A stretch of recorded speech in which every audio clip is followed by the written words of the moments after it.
जतिजना पनि आज हुनुहुन्छ तपाईँहरूले आफ्नो नोटबुक तपाईँको बाइबल सबै लिकन तपाईँहरू बस्नुहोस् आज अनि यो वचनलाई तपाईँले बडो ध्यानको साथ सिक्नुहोस् किनभने अति नै महत्त्वपूर्ण वचन छ। तपाईँ एउटा लिडर हुनुहुन्छ भने तपाईँले सिकाउनुहोस् अनि यो नोट्सहरू तपाईँले हामीलाई माग्नुहुन्छ भने यो नोट्स पनि हामी तपाईँलाई दिन्छौँ। हुन त नोट्स अनि हाम्रो डल्लै भर्सेसहरू मात्रै छ, त्यो भर्सेसहरू एक्सप्लेन मात्रै गर्न गइरहेको छु। तर तपाईँहरूले आज ध्यान दिएर सुन्नुहोस् अनि ध्यान दिएर सुनौँ किनभने हामीभित्र कतिवटा कुरा बन्धन भएको हुँदो रहेछ, तर हामीले ध्यान दिएर नसुनेको कारणले गर्दाखेरि हामी मिस आउट गर्छौँ त्यो एरियाजहरूमा। त्यो एरियामा हामी असफल हुन्छौँ, त्यो एरियाजहरूमा हामी बन्धनहरूमा पर्छौँ। हामी आफै पनि जब मैले यो वचनमा पढ्दै थिएँ मेरो जीवनको कुराहरूलाई म देख्न सकिरहेको थिएँ, कहाँ चाहिँ हामी बन्धनमा कसरी पर्दो रहेछौँ, सानो कुराहरूद्वारा पनि हामी पर्दो रहेछौँ बन्धनमा भन्ने कुरालाई मैले सिकिरहेको थिएँ र आज त्यो कुरा तपाईँहरूसँग पनि बाँड्न चाहन्छु। पहिलो पत्रुस 3 अध्यायको 19 अनि 20 पदमा हामी पढ्छौँ अनि यो 19 अनि 20 अध्यायलाई हामीले पदलाई पढ्दै गर्दाखेरि प्रभु यीशु ख्रीष्टको मृत्यु भयो। प्रभु यीशु ख्रीष्टको मृत्यु हुँदाखेरि चाहिँ प्रभु यीशु ख्रीष्ट कहाँ जानुभयो त? प्रभु यीशु ख्रीष्टको स्पिरिट चाहिँ कहाँ थियो त्यति बेला भन्ने कुरालाई यहाँ बाइबलमा एक्सप्लेन गरेको छ। सो बाइबलले हामीलाई त्यसको बारेमा बताएको छ है। सो पहिलो पत्रुस 3 अध्यायको 19 अनि 20 पदलाई म पढ्न चाहन्छु। सो यसो भनेर लेखेको छ, जुन आत्मामा उहाँ जानु भएर झ्यालखानमा परेका झ्यालखानका आत्माहरूलाई पनि प्रचार गर्नुभयो। तिनीहरू बितेको समयमा अट्टेरी भएका थिए, जब नुहको समयमा जहाज तयार हाउन्जेल परमेश्वरको सहनशीलताले पर्खिरहेको थियो, जसमा थोरै प्राणी अर्थात् 8 जना पानीद्वारा बाँचेका थिए। सो अहिले भर्खर हामीले यो पहिलो पत्रुस 3 अध्यायको 19 अनि 20 पदमा पढ्दै गर्दाखेरि प्रभु यीशु ख्रीष्ट चाहिँ कहाँ जानुभयो त्यो समयमा भन्दाखेरि चाहिँ त्यो समयमा चाहिँ प्रभु यीशु ख्रीष्ट चाहिँ त्यो झ्यालखानमा परेको आत्माहरूलाई प्रचार गर्नलाई जानुभएको थियो। सो हामीलाई कोही कोही बेला यस्तो लाग्छ नि प्रभु यीशु ख्रीष्ट आउनुभन्दा अगाडि मरेको मान्छेहरूलाई के भयो भन्ने कुरालाई, त्यसको उत्तर बाइबलले हामीलाई राम्रोसँगले दिएको छ।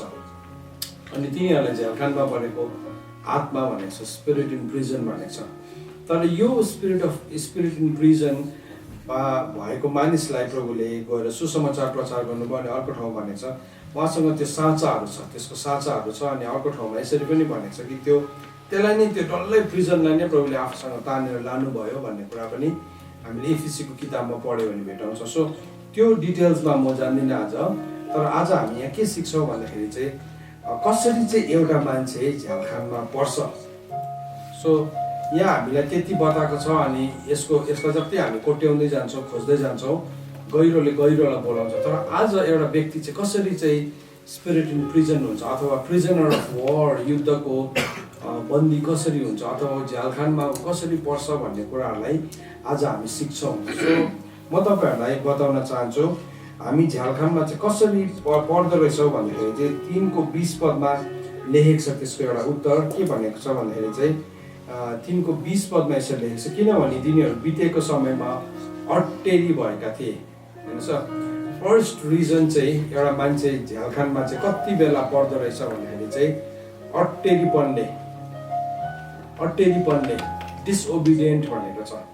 उनीहरूले के गर्यो भन्दाखेरि because formally they did not obey भनेको छ। उनीहरूले विश्वास गरेन सुरुमा, जब उनीहरूलाई प्रचारिएको थियो त्योभन्दा अगाडि बताइएको थियो, उनीहरूले बताइएको कुरा उनीहरूले विश्वास गरेन।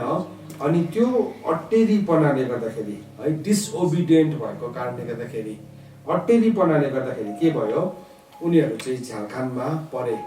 सो यहाँ हामी एउटा शब्दलाई मात्रै टिप्छु यसबाट, अट्टेरीपनाले चाहिँ एउटा मान्छेको स्पिरिटलाई चाहिँ प्रिजनमा पठाउँछ। सो यो बाइबलमा आएर हामीले यति विघ्न प्रभु यीशु ख्रीष्टले यसको बारेमा बात गर्नु भएको रहेछ।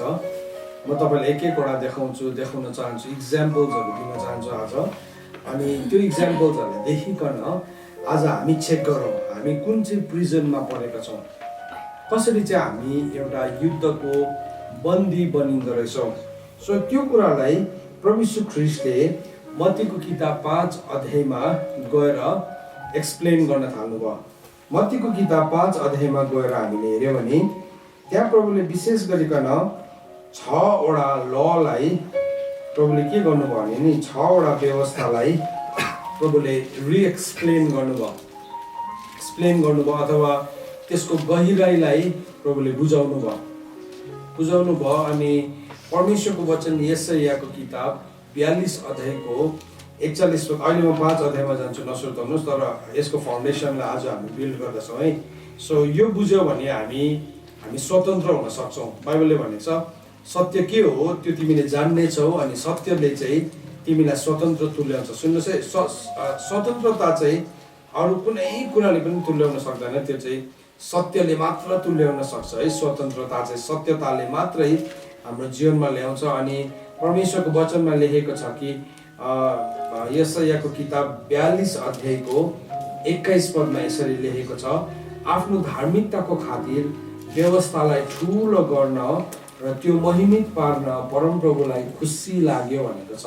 सो वचनले हामीलाई एकदमै क्लियरली भनेको छ प्रभुले आफ्नो धार्मिकताको खातिर है के गर्नुभयो अरे भन्दाखेरि चाहिँ व्यवस्थालाई ठुलो गर्न र महिमित पार्न परमप्रभुलाई खुसी लाग्यो। त्यसै कारणले गर्दाखेरि प्रभु यीशु ख्रीष्टले भन्नुभयो म व्यवस्थालाई रद्दी गर्न लागेको होइन तर पुरा गर्न लागेँ। अनि त्यति मात्रै गर्नु भएन, उहाँले त्यहाँदेखि व्यवस्थालाई अझै ठुलो बनाउनु भयो, घटाउनु भएन। कतिजना मान्छेले चाहिँ के भन्छ नि त्यति वचनलाई मात्रै लिकन है, यो विषयमा हामी थुप्रोपल्ट सुनेका छौँ, थुप्रोपल्ट मैले नै पनि भनेको छु, अरूकोबाट पनि सुन्नु भएको होला तपाईँले। तर भए पनि आज यो लाइटमा यो यशायाको किताब 42 अध्यायको 21 पदको ज्योतिमा हामी यो वचनलाई हेर्छौँ। 17 पदलाई मत्ती 5 को 17 देखि, म व्यवस्था अथवा अगमवक्ताहरूलाई रद्द गर्न आएको भने नसम्झ, रद्द गर्न त होइन तर पुरा गर्न आए। अनि प्रभुले भन्नुभयो 18 पदमा, किनकि म तिमीहरूलाई साँचो भन्दछु जबसम्म स्वर्ग र पृथ्वी बिति जाँदैन तबसम्म सब कुरा पुरा नहुन्जेल कुनै किसिमले व्यवस्थाबाट एउटा मात्रा वा बिन्दु बिति जाने छैन। यसै कारण जसले यी साना भन्दा पनि साना आज्ञाहरूमध्ये एउटा भङ्ग गर्ला र मानिसहरूलाई त्यस्तै गर्न सिकाउला, स्वर्गको राज्यमा त्यो सबैभन्दा सानो कहलाइनेछ। तर जसले त्यो पालन गर्ला र सिकाउला स्वर्गको राज्यमा त्यो ठुलो कहलाइनेछ। हेर्नुहोस् है, यो परमेश्वरको वचनले भनेको हो। किनभने म तिमीहरूलाई भन्दछु तिमीहरूका धर्म कर्म शास्त्री र फरिसीहरूका भन्दा बेसी भएन भने तिमीहरूले कुनै रीतिले स्वर्गको राज्यमा पस्ने छैनौ। यो यीशु ख्रीष्टले आफैले भन्नुभएको कुरा हो। अब यो कुरामा म जान्न चाहदिनँ, यो चाहिँ मैले किन पढेको भन्दाखेरि चाहिँ 17 देखि लिएर 20 पद चाहिँ, किनभने त्यो 17 देखि लिएर 20 पदको बारेमा चाहिँ यशायाको किताब 42 अध्यायको 21 पदमा लेखेको छ। तर त्यो अब नि त्यो यशायाको किताब 42 अध्यायको 21 पदमा लेखेको वचन चाहिँ कहाँदेखि प्रभुले म्याग्निफाई गर्न थाल्नुभयो, आफ्नो धार्मिकताको खातिर व्यवस्थालाई ठुलो बनाउने काम चाहिँ उहाँले कहाँदेखि गर्नुभयो भन्दाखेरि चाहिँ भर्स 21 देखिन्छ। सो यो भर्स 21 देखि तपाईँहरू सबैजनाले हेर्नुहोस् आज, अनि हामी यसलाई सिक्छौँ है। सो प्रभुले म पढ्छु तपाईँलाई, अनि यो कुरालाई आज हामी अलिकति सिक्छौँ, किनभने आज वर्सिप पनि अलिकति छिटो सक्यो। सो त्यसले गर्दाखेरि मैले त्यहाँ पनि अलिकति टाइम पाएको छु, त म त्यो टाइमलाई युज गर्न चाहन्छु, किनभने त्यो परमेश्वरको समय हो। यसरी लेखेको छ, तिमीहरूले सुनेका छौ प्राचीन समयकाहरूलाई यसो भनिएको थियो, हत्या नगर र जसले हत्या गर्छ त्यो इन्साफको योग्य हुनेछ। तर म तिमीहरूलाई भन्दछु जो कोही आफ्नो भाइसित रिसाउला त्यो इन्साफको योग्य हुनेछ। सो अब फर्स्ट कमान्ड पहिलोपल्ट जब ल दियो त्यति बेला त्यति मात्रै भनेको थियो, you shall not murder, do not murder है, हत्या नगर है, त्यति मात्रै भनेको थियो। तर प्रभुले भन्नुहुँदैछ अब चाहिँ त्यो होइन, इट इज नो मोर। अब परमेश्वरले अघि यशाया 42 को 21 पदमा के लेखेको छ, आफ्नो महिमाको खातिर परमेश्वरले व्यवस्थालाई ठुलो बनाउने है, व्यवस्थालाई ठुलो बनाउने परमेश्वरले के गर्नुभयो, योजना बनाउनु, आफ्नो धार्मिकताको खातिर रहेछ। महिमा भन्नुहुन्छ धार्मिकताको खातिर व्यवस्थालाई ठुलो गर्न र त्यो महिमित पार्न परमेश्वरलाई खुसी लाग्यो। सो प्रभु यीशु ख्रीष्टले भन्नुभयो अघि त तिमीले सुनेको थियो डु नट मर्डर, हत्या नगर, तर अब म तिमीलाई के भन्दैछु, तिमीलाई म अब त्यो भन्दा बियोन्ड भन्दैछु। सुन्नुहोस् है, यो किन बुझ्न हामीलाई जरुरी छ नि, किनभने यो बुझेन भने हामी प्रिजनमा बसेको हुन्छौँ। त्यो एउटा ठाउँको हामी एउटा यस्तो झ्यालखानमा बसेको हुन्छौँ जुन ठाउँबाट निस्किन हामीलाई निकै चुनौती हुन्छ, जुन ठाउँबाट हामीलाई निस्किन निकै गाह्रो हुन्छ। सो प्रभुले भन्नुभयो, यहाँ भन्नुहुँदैछ हेर्नुहोस् है, तर म तिमीहरूलाई भन्दछु जो आफ्नो भाइसित रिसाउला त्यो चाहिँ इन्साफको योग्य हुन्छ। सो रिसाउँदा मात्रै पनि इन्साफको योग्य हुन्छ अरे। र जसले आफ्नो भाइलाई बेवकुफ भन्ला त्यो महासभाको योग्य हुन्छ, र जसले त्यो मूर्ख भन्ला त्यो नरकको आगोको योग्य हुन्छ। हेर्नुहोस् ल, अब तीनवटा स्टेप छ, तीनवटा कुरा भने, एउटा चाहिँ एउटा इन्साफको, एउटा महासभाको, र थर्ड चाहिँ के भन्यो, नरकको आगोको योग्य हुन्छ। अनि प्रभुले त्यसको बादमा भन्नुहुँदैछ, यसकारण तिमीले वेदीमा आफ्नो भेटी चढाउँदा तिम्रो विरुद्धमा तिम्रो भाइको हृदयमा केही छ भने तिमीलाई याद भयो भने त्यही वेदीको सामु तिम्रो भेटी छोड र बाटो लाग र पहिले आफ्नो भाइसित मिलाप गर, त्यसपछि आएर आफ्नो भेटी चढाऊ। तिम्रो विरोधीसित बाटोमा जान्दै छन्दै मिलाप गरिहाल, नत्र त विरोधीले तिमीलाई न्यायाधीशको हातमा सुम्पिदेला र न्यायाधीशले अफिसरको हातमा सुम्पिदेलान् र तिमी केमा पर्नेछौ, झ्यालखानमा पर्नेछौ। हेर्नुहोस् त कहाँ पर्दो रहेछ, झ्यालखानमा। मान्छेलाई नि रिसको पापले त्यो मान्छे स्पिरिचुअल प्रिजनभित्र बस्छ। हेर्नुहोस् है, कतिजना मान्छे नि रिसलाई पटक्कै छोड्नु मान्दैन। यो त मैले मेरो जातै पाएको हो, यो त मेरो जन्मसिद्ध अधिकार हो भनेर कतिजना मान्छेले सोच्ने गर्छ। होइन, त्यो हाम्रो शत्रु हो। किनभने रिसले हामीलाई तीनवटा कुरा गर्छ हाम्रो जीवनमा। एउटा हामीलाई इन्साफको योग्य बनाउँछ, अर्को हामीलाई महासभाको योग्य बनाउँछ, अर्को हामीलाई नरकको आगोको योग्य बनाउँछ। सो शैतानले पनि नि एउटा मान्छेलाई स्केल गर्नु थाल्छ। अब हरेकलाई स्केल गर्न थाल्छ, यसको रिसको क्षमता कति छ, यो कतिको रिसाउँदैछ, त्यसले स्केल गरिरहेको छ, तौलिरहेको छ हरेक मान्छेलाई। अनि यसको रिस चाहिँ यतिको हो है। कतिजना मान्छेले भन्छ म त अब कतिजनाको रिस ठुलो खालके हुँदैन, सानो खालको रिस हुन्छ, कम्ती रिस हुन्छ। तर बाइबलले भन्दैछ सानो रिस होस् कि ठुलो रिस होस्, त्यो रिसको जुनै पनि मात्रालाई यदि हामीले राख्छौँ भने चाहिँ तीनवटा घटना हाम्रो जीवनमा घट्न सक्छ। एउटा चाहिँ इन्साफ हो, एउटा चाहिँ महासभा हो, अनि अर्को चाहिँ नरकुण्डको आगो हो। सो प्रभुले भन्नुहुँदैछ तिमी बाटोमा जाँदाखेरि नै के गर, त्यसलाई मिलाप गरिहाल, त्योसँग सेटल गर। किनभने यदि तिमीले त्यो रिसको एउटा केसलाई सेटल गर्दैनौ भने चाहिँ के हुन्छ, अब तिम्रो वादीले, त्यो वादी चाहिँ को हो भन्दाखेरि चाहिँ त्यो दियाबलस हो, त्यो शत्रु शैतान हो। त्यो शत्रु शैतानले चाहिँ एउटा मान्छे, तपाईँ र म, हामी एउटा पवित्र जीवन जिउने मान्छेहरूलाई, ल अब एउटा उदाहरण आज हामी हेर्दैछौँ है। पवित्र जीवन जिउने मान्छेहरूलाई बेविचार पनि गर्दैन, नराम्रो खाँदैन पनि, नराम्रो हेर्दैन पनि, नराम्रो सुन्दैन पनि, वाउ सबैमा टिक टिक टिक छ। तर एउटामा चाहिँ छैन, फेरि हामी रिस्सा छौँ भने चाहिँ त्यो केस चाहिँ इनफ अरे। त्यो केस चाहिँ नि इनफ अरे एउटा स्पिरिटलाई कहाँ लानु, प्रिजनमा लानु। सो अघि हामीले नुहको समयमा एउटा कारकलाई के हेऱ्यो भन्नुहोस् त, किन चाहिँ त्यो मान्छेहरू गयो अरे भन्नुहोस् त नरकुण्डमा, किनभने तिनीहरू अट्टेरी थियो। अब त्यो रिसलाई चाहिँ हामी यस्तो छोड्नु मान्दैन, अट्टेरी भएर बस्छौँ नि। त्यो मान्छेहरूको पनि कतिवटा पाप थियो थाहा छैन, तर कतिवटा पापलाई हामी छोड्नु चाहँदैन, त्यो चाहिँ अट्टेरीपना हो। त्यो अट्टेरीपनाले गर्दाखेरि चाहिँ बाइबलले भन्दैछ पहिलो पत्रुस 3:20 the spirit went into the prison. सुन्नुहोस् है, झारखण्डमा गयो। सो हामी एउटा व्यक्ति प्रिजनर अफ वार हुन सक्छ, या चाहिँ ऊ प्रिजनर हुन सक्छ, युद्धको बन्दी हुन सक्छ, या चाहिँ ऊ एउटा प्रिजनर हुन सक्छ। सो आज हामी पहिलो एउटा कारकलाई हेर्दैछौँ। सो प्रभु यीशु ख्रीष्टले आएर के चेन्ज गर्नुभयो, प्रभु यीशु ख्रीष्टले हत्याको कुरालाई, त्यो ललाई अलिकति के गर्नुभयो, म्याग्निफाई गर्नुभयो। अब मान्छेले चाहिँ के गरिरहेको थियो, रिस गरिरहेको थियो, दारा किटिरहेको थियो, पछाडिबाट निन्दा गरिरहेको थियो, दुर्वाक्य निकालिरहेको थियो, शराब पिरहेको थियो, तर हत्या चाहिँ गरेको थिएन। हत्या चाहिँ गरेको छैन, हात चाहिँ यसरी पछाडि बाँधेर राखेको थियो, तर मुख चाहिँ चलाउनु, मुखबाट चाहिँ के गर्न सक्छ सबै गरिरहेको थियो। अन्त प्रभुले भने एक्सक्युज मी, रोक एकछिन, यहाँ अब something is going to change. अब न्यू कभनेन्ट आयो, नयाँ करार आयो, नयाँ करारमा चाहिँ तिमीले रिस नगर, किनभने रिस गर्नु चाहिँ हत्याको पाप हो। सो रिस पनि तीनवटा लेभलको रहेछ। एउटा है, एउटा रिसले हामीलाई इन्साफको योग्य बनाइहाल्छ, अर्को रिसले त झन् महासभामा उठाउँछ, अनि अर्को रिसले त नर्कको आगो ग्यारेन्टी हो।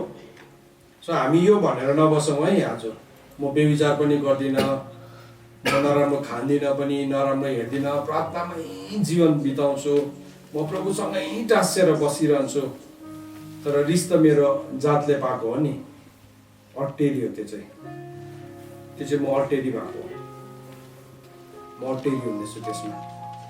अब आज हामी यो कुरालाई सिक्दैछौँ। हेर्नुहोस् त कसरी एउटा मान्छे प्रिजनमा जान्छ। सो जब पनि एउटा मान्छे झ्यालखानमा जान्छ नि, झ्यालखानमा जाने बित्तिकै के हुन्छ त?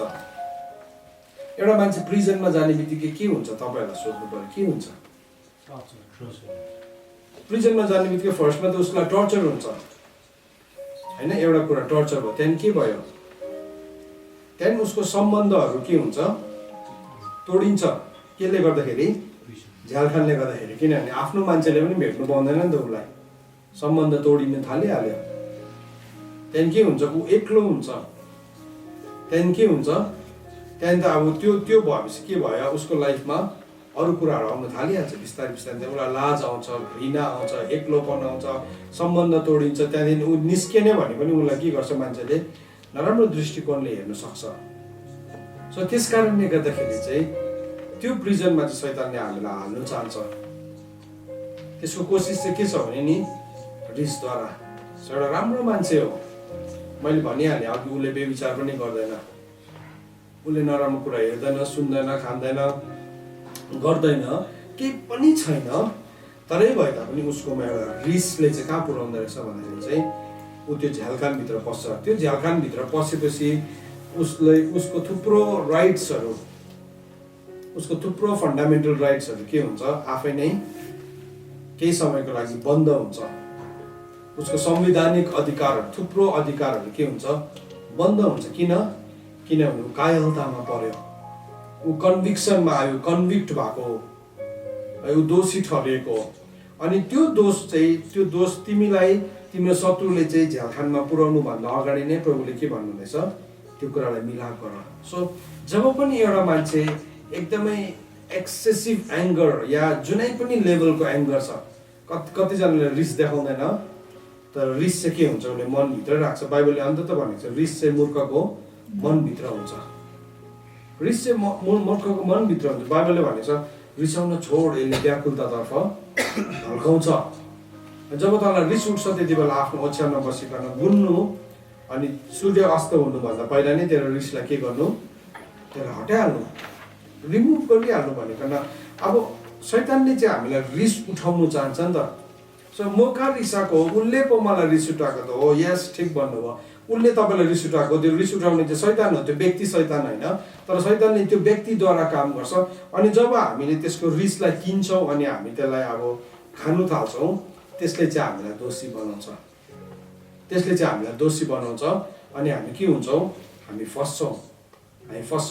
एउटा घटना अस्ति नै मलाई यो भन्दै गर्दाखेरि एउटा घटनाको याद आयो। आर्मीबाट केही मान्छेहरू, आजभन्दा धेरै वर्ष जब मान्छेहरूकोमा एटिएम थिएन, मान्छेले सेभिङ एउटा ठाउँमा सेभ गरेर अर्को ठाउँबाट विथड्र गर्न सक्दैन थियो, त्यसरी चाहिँ आर्मीबाट फर्केर आउँदाखेरि चाहिँ केही आर्मीको केही अब जवानहरू, थुप्रो जवानहरू चाहिँ एउटा स्टेसनमा अब उनीहरू फर्केर आएको पर्खिरहेको थिएछ, बसिरहेको थिएछ। अनि उनीहरूको बिचमा एकदमै एउटा सुटेड बुटेड मान्छे आयो। अनि सुटेड बुटेड मान्छेले आएर त्यो मिनरल वाटर, बोटल्ड वाटरबाट उसले यसो एउटा एप्पल धोयो, अनि उसले यसो काटेर चाहिँ जवानहरूलाई पनि दियो है, जवानहरूलाई पनि दियो। ऊ आफै पनि खायो। त्यहाँदेखि उनीहरूले जसरी त्यो एप्पल खाएको थियो, उनीहरूले एप्पल खाइसकेर के भयो थाहा भएन। कतिजना ट्रेनमा त्यत्तिकै घिस्रेर आइपुगेछ, कतिजना बिहोस भएर कति दिनसम्म उनीहरू के भयो? अचेत अवस्थामा भयो। त्यो पैसाहरू उनीहरूले वर्षौभरि कमाएको पैसा एकैछिनमा लुटिदियो। रिस पनि त्यस्तै हो, शैतानले नै हामीलाई रिस अफर गर्छ। त्यो एउटा यस्तो पोइजनस फ्रुट दिन्छ हामीलाई, त्यो खाएपछि हामी बेहोस हुन्छौँ। रिस उठेपछि केही पनि देख्दैन नि त होइन, कतिजनाले केही पनि देख्दैन, कालो अँध्यारो हुन्छ। झ्यालखानमा बसेको प्रुफ हो त्यो चाहिँ, द्याट इज अ प्रुफ। कालो अँध्यारो, अर्कोलाई पुच्चेर सहेको, त्यहाँ सबै हामी के गर्नु थाल्छौँ।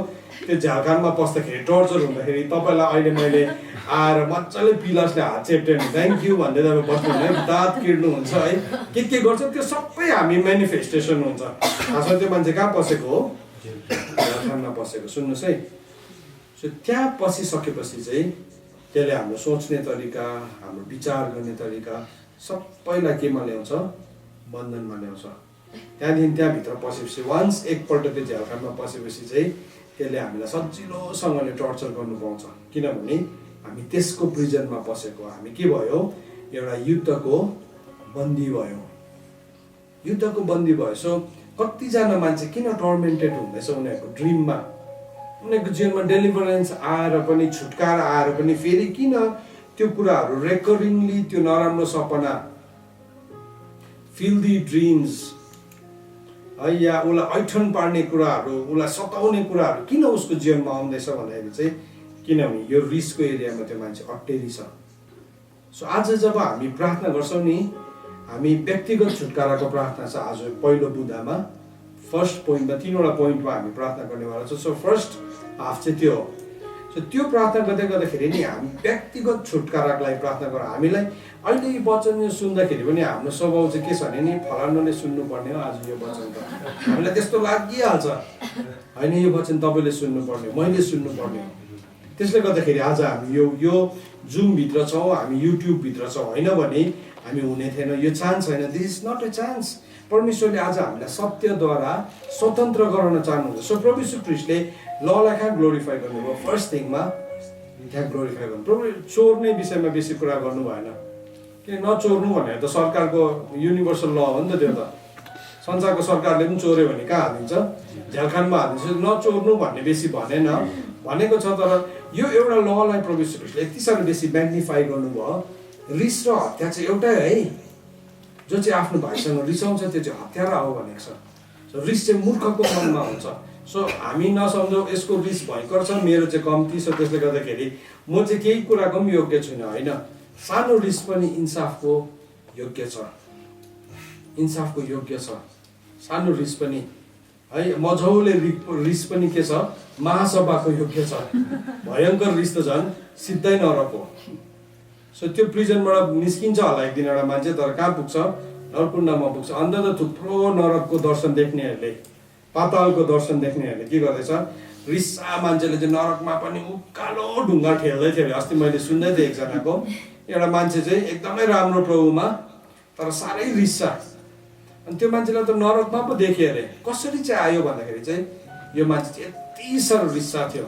रिसलाई चाहिँ उसले कहिले पनि छोड्न चाहेन। सुन्नुहोस् है, नरकमा उकालो ढुङ्गा ठेल्नु चाहिँ कसैलाई पनि मन पर्दैन है। यो हामीलाई अहिले सुन्दाखेरि हाँस उठ्छ, तर भयानक कुरा हो, यो भयानक कुरा हो। हामी जति हामी रिसाउनु छोड्छौँ नि, हामी स्वतन्त्र हुन्छौँ। सो बाइबलले भन्दैछ तिमीले पहिला केलाई सेटल गर, त्यसलाई रिस, अर्काको रिसलाई भनेन, पहिला चाहिँ आफ्नै आँखाको मुढालाई निकाल। अब वचनले चाहिँ मलाई भन्दैछ नि त, यो आज म तपाईँलाई सिकाउँदैछु। बाइबलले भनेको छ पहिला त घरानादेखि सुरु हुन्छ, मदेखि सुरु हुन्छ। अब I have to work out, यो कुरामा मैले कार्य गर्नुपर्छ। आज मैले वचन प्रचार गरेँ नि, म झन् बेसी होसियार हुनुपर्छ, तपाईँहरूको अगाडि देखाउनुलाई मात्र होइन, तर अब पवित्र आत्मा गवाई हुनुहुन्छ यो कुराको। आज तपाईँले सुन्नु हुँदैछ नि, हामी होसियार हौँ। त्यो मान्छेले मलाई रिस उठ्छ नि, ऊ रिस उठाउने उसको आफ्नै हिसाब किताब हो, तर नरिसाउने चुनाव चाहिँ हाम्रो है। उसलाई फ्रुट त धोएर दियो नि, चट्टु त थियो नि, टट्टु त त्यहाँ सधैँ नै छ नि, सधैँ नै चट्टु धुर्तहरू त छ नि। तपाईँको ब्यागको सुटकेसको पैसा त लुट्नै चाहन्छ नि, फ्रुट खानु र नखानु चाहिँ तपाईँको आफ्नै चुनाव थियो नि त। तर त्यहाँ सबैजनाले के हेऱ्यो? ओ यो त जेन्टलम्यान हो, राम्रो ड्रेस लगाएर आएको छ, सुटकेस पनि उसको हाम्रोभन्दा कालो रङको छ, उसले खाइहाल्यो फ्रुट है। त्यतिले चाहिँ हुँदैन। हामी कोही बेला आउटर एपियरेन्सेसहरूबाट हामी मिसजज गरी पठाउँछ है। सो नरिसाउने चुनाव गरौँ आजदेखि। सो आज जसै हामी डेलिभरेन्सको प्रार्थना गर्छौँ नि, कुन चाहिँ कतिको लेभलको रिसाउँछौँ हामी? 30% मात्रै उठाउँछ होला, रिस उठिरहेको होला, हामी त्यसलाई के गरौँ, हटाउँ। हामी रिस उठाउने कारण पनि नबनाउँ। बाइबलमा भनेको छ पृथ्वीमा बाधा पार्ने कारणहरू त आउँछै आउँछ, तर धिक्कार त्यो मानिसलाई जसबाट त्यो आउँछ भनेको छ। सो एउटा कुरा हामीले जान्नुपर्छ, म रिस उठाउने व्यक्ति पनि बनिनु हुँदैन, म रिस खाने व्यक्ति पनि बनिनु हुँदैन। सो फर्स्ट थिङ हामीले प्रभु यीशु ख्रीष्टले म्याग्निफाई गर्नुभएको कुरा चाहिँ यो भेटायौँ है। अब सेकेन्ड पोइन्टलाई हेर्छ, प्रभु यीशु ख्रीष्टले के कुरालाई म्याग्निफाई गर्नुभएको छ, के कुराले एउटा मान्छेलाई झ्यालखानमा पुर्याउँदो रहेछ। पहिलो रिस थियो भने, दोस्रो चाहिँ अभिलाषाको विषयमा कुरा गरेको छ। मत्तीको किताब 5 अध्यायको 27 देखि लिएर 30 पदमा। सो यो अभिलाषा चाहिँ यस्तो कुरा हो कि एउटा नानी बाल्य अवस्थादेखि किशोर अवस्थामा पुग्दै जाँदाखेरि नि त्यो कुराहरू देखा पर्न थाल्छ। एउटा सर्टेन एजदेखि नि देखा पर्न थाल्छ। त्यो अभिलाषा चाहिँ व्यभिचारको रूपमा शारीरिक अभिलाषा, चाहना, लाइकिङ, इन्फ्याचुएसन भन्छ नि। खासमा त्यसलाई संसारले राम्रो राम्रो नामहरू दिएको हो, तर बाइबलले चाहिँ त्यसलाई एकदमै सिधा अभिलाषा भनेर भनिदिएको छ, एकदम प्लेन, एकदम यसो हामीले त्यसले गर्दाखेरि त्यसलाई हाम्रो स्टाइलले डिफाइन गर्ने कोसिस नगरौँ, वचन अनुसारको समझ मागौँ हामी। सो मत्तीको किताब 5 अध्यायको 27 देखि लिएर 30 पदमा यसरी लेखेको छ, तिमीहरूले यसो भनेको सुनेका छौ, तैँले व्यभिचार नगर। अब पहिला त के थियो, व्यभिचार नगर, हत्या नगर, व्यभिचार नगर, एक लाइन मात्रै थियो, वान लाइनर मात्रै थियो है। तर प्रभुले त्यसलाई एक्सप्लेन गर्न थाल्नुभयो। तर म तिमीलाई भन्दछु, जसले कोही स्त्रीलाई खराब इच्छाले हेर्दछ, त्यसले अघिबाटै त्यसको हृदयमा व्यभिचार गरिसकेको हुन्छ। यदि तिम्रो दाहिने आँखाले तिमीलाई बाधा पार्ने तुल्याउँछ भने त्यसलाई निकालेर फालिदेऊ, किनभने तिम्रो सम्पूर्ण शरीर नरकमा फालिनुभन्दा बरु अङ्गहरूमध्ये एउटा नष्ट हुनु तिम्रो निम्ति हितकारी हुन्छ। तिम्रो दाहिने हातले तिमीलाई बाधा पार्ने तुल्याउँछ भने त्यसलाई काटेर फालिदेऊ, किनकि तिम्रो सम्पूर्ण शरीर नरकमा जानुभन्दा बरु तिम्रो अङ्गहरूमध्ये एउटा नष्ट हुनु तिम्रो निम्ति हितकारी हुन्छ। सो 30 पदसम्म प्रभु यीशु ख्रीष्टले बताउनु भयो, अभिलाषाको कुरा गर्नुभयो। सो सेकेन्ड थिङ जसले चाहिँ एउटा मान्छेलाई प्रिजनमा पुर्याउँछ, झ्यालखानमा पुर्याउँछ, त्यो चाहिँ के हो, अभिलाषा। अब त्यो अभिलाषा चाहिँ देख्दैन, फेरि देख्छ, कतिजनाको देखिने हुन्छ, कतिजनाको एकदमै देखिने विविध हुन्छ, देखिहाल्छ। अब एउटा आमा बाउ हो, तपाईँ आमा बाउ, तपाईँको छोराछोरी छ भने तपाईँको छोराछोरीको बडी ल्याङ्ग्वेज बुझिहाल्नुहुन्छ नि, बुझिहाल्नुहुन्छ, कतिको इत्रिँदैछ, कतिको उसले उयो गर्दैछ, व्यवहार देखाउँछ, बुझिहाल्छ। तर उसलाई थाहा हुँदैन, तर त्यो चाहिँ आँखाले गरिने पाप हो। अभिलाषा चाहिँ जहिले पनि आँखादेखि सुरु हुन्छ। सो के भयो, अघि त सुनेको थियो व्यभिचार नगर। सो कतिजना मान्छेको कस्तो आदत हुन्छ भने उसले पोर्नोग्राफी हेर्छ है, रङ म्युजिक सुन्छ, रङ भिडियोजहरू हेर्छ, अनि उसले के भन्छ, मैले कहाँ व्यभिचार गरेँ, हेर्नु त पाएँ नि, हेर्दैमा त के हुन्छ र, हेर्दैमा त केही पनि हुँदैन। तर होइन, प्रभुले के गर्नुभयो, यशायाको किताब 42 अध्यायको 21 पद अनुसार आफ्नो धार्मिकताको खातिर व्यवस्थालाई ठुलो पार्न र महिमित पार्न परमेश्वरलाई इच्छा लागेको छ। हेर्नुहोस् है, सो परमेश्वरले आफ्नो धार्मिकताको खातिर चाहिँ के गर्नुभएको छ, व्यवस्थालाई ठुलो बनाउनु भयो। अघि त के भनेर सुनिरहेको थियो, मान्छेहरूले व्यभिचार त गरेको थिएन, तर हेरिरहेको थियो अरूहरूलाई, काम बाँच्नको नजरले हेरिरहेको थियो, अभिलाषाको नजरले हेरिरहेको थियो। अनि त्यो हेराइले चाहिँ के भयो त भन्दाखेरि चाहिँ त्यो हेराइले चाहिँ तिमीलाई सताउँदैछ भने तिम्रो आँखा नै उखालिदियो, दुईटै आँखा लिएर नरकुण्डमा जानुभन्दा चाहिँ बरुभन्दा तिम्रो आँखा उखालेर तिमी परमेश्वरको राज्यमा प्रवेश गर्नु असल हो। अनि यो खण्डलाई पढ्दै गर्दाखेरि नि मैले सम्झिँदै थिएँ, बाइबलमा त्यस्तो केही उदाहरणहरू छ भनेर मैले जस्ट स्टडी मात्रै गर्दै थिएँ। बाइबलमा यति साह्रो बेसी उदाहरणहरू छ, उदाहरण छ बाइबलमा। अनि त्यहाँ चाहिँ मैले एउटा उदाहरण भेटाएँ। त्यो चाहिँ कहाँ भेटाएँ भन्दाखेरि नि न्यायकर्ताको किताब 16 अध्यायको 21 पद।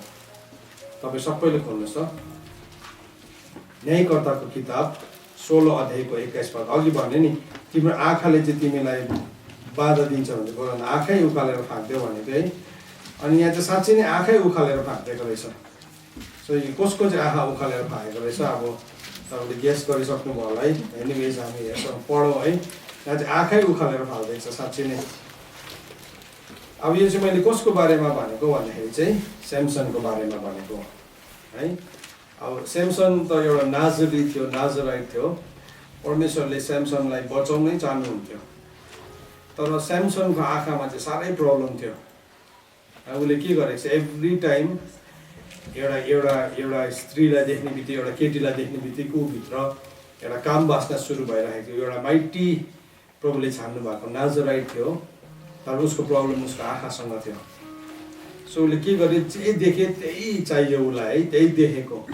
सो आँखाको अभिलाषाले साह्रै सताइरहेको थियो, उसलाई त्यही नै चाहिरहन्थ्यो। तर एक दिन उसको समयमा के आयो भने उसको जीवनमा थुप्रो केटीहरू आएको छ।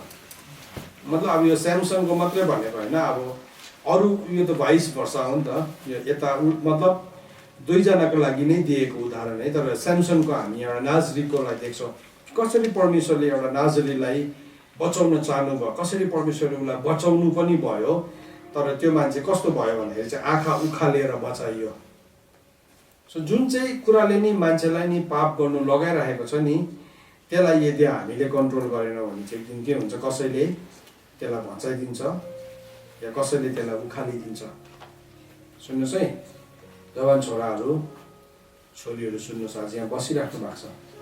तिमीलाई शिक्षा दिएको, तिमीलाई बताएको कुरा तिमीले सुन्नु मान्दैनौ, तिमीले सिक्नु मान्दैनौ, तर अभिलाषालाई नै तिमीले ठुलो बनाउन चाहन्छ भने चाहिँ एक दिन समय आउँछ परमेश्वरको वचन लिटरली पुरा हुन्छ।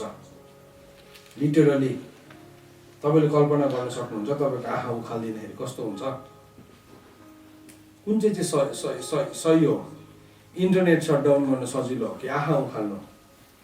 हजुर, इन्टरनेट सटडाउन गर्न सजिलो हो नि त है, इन्टरनेट नचलाउन सजिलो हो नि त आँखा उखाल्नु भन्दा त। तर के हुन्छ, त्यसको सिमाना बढ्दै जान्छ। एकपल्ट गर्दाखेरि मान्छेले दण्ड नपाउँदाखेरि त्यसको पापको एपिटाइट टु सिन पनि बढ्दै जाने हो।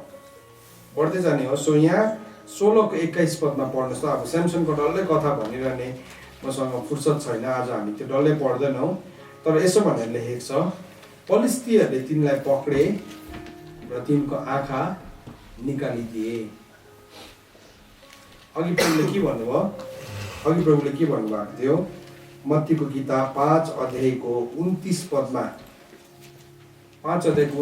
यसरी भन्नुभएको थियो, If your right eye causes you to sin, tear it out and throw it away. For it is better that you lose one of your members than your whole body be thrown into hell. भनेको छ। हेर्नुहोस् है, मत्ती 5:29 भन्दैछ, यदि तिम्रो दाहिने आँखाले तिमीलाई बाधा पुर्याउँछ भने त्यसलाई निकालेर फालिदेऊ, किनकि तिम्रो सम्पूर्ण शरीर नरकमा पर्नु भन्दा बरु तिम्रो अङ्गहरूमध्ये एउटा नष्ट हुनु तिम्रो निम्ति हितकारी हुन्छ। परमेश्वरको वचनमा लेखेको छ यो। This is the word of God. हामीले परमेश्वरको वचनमा अनर गर्नुपर्छ, किनभने यो वचनमा अनर गरेन भने चाहिँ स्यामसनको जीवनमा त्यो वचन चाहिँ के भयो, लिटरली पुरा भयो। हेर्नुहोस् है, साँच्चीकै आँखा पनि उखेलिँदो रहेछ, यो चाहिँ खेलाइची होइन। तर के हुँदैछ भने नि, एउटा मान्छेले जब आँखाबाट अभिलाषा गर्न थाल्छ, त्यो मान्छे केमा पस्छ, प्रिजनमा पस्छ, झ्यालखानमा पस्छ।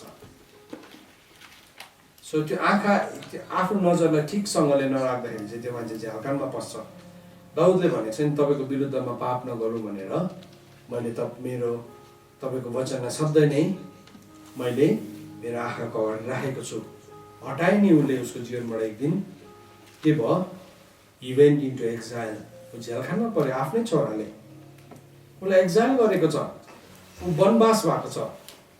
सुन्नुहोस् है, किन भन्दाखेरि नि, किनभने परमेश्वरको वचनसँग नि दाउदले खेलाइची गरोस् कि स्यामसनले खेलाइची गरोस् कि सोलोमनले खेलाइची गरोस् कि हुएभर, परमेश्वरको वचन चाहिँ अलिकति पनि घट्दैन। द्याट इज अ ल। त्यो चाहिँ परमेश्वरको धार्मिक व्यवस्था हो। सो प्रभुले भन्नुभयो, अघिसम्म त तिमीले सुनिरहेको थियौ हेर है, तिमीले बेविचार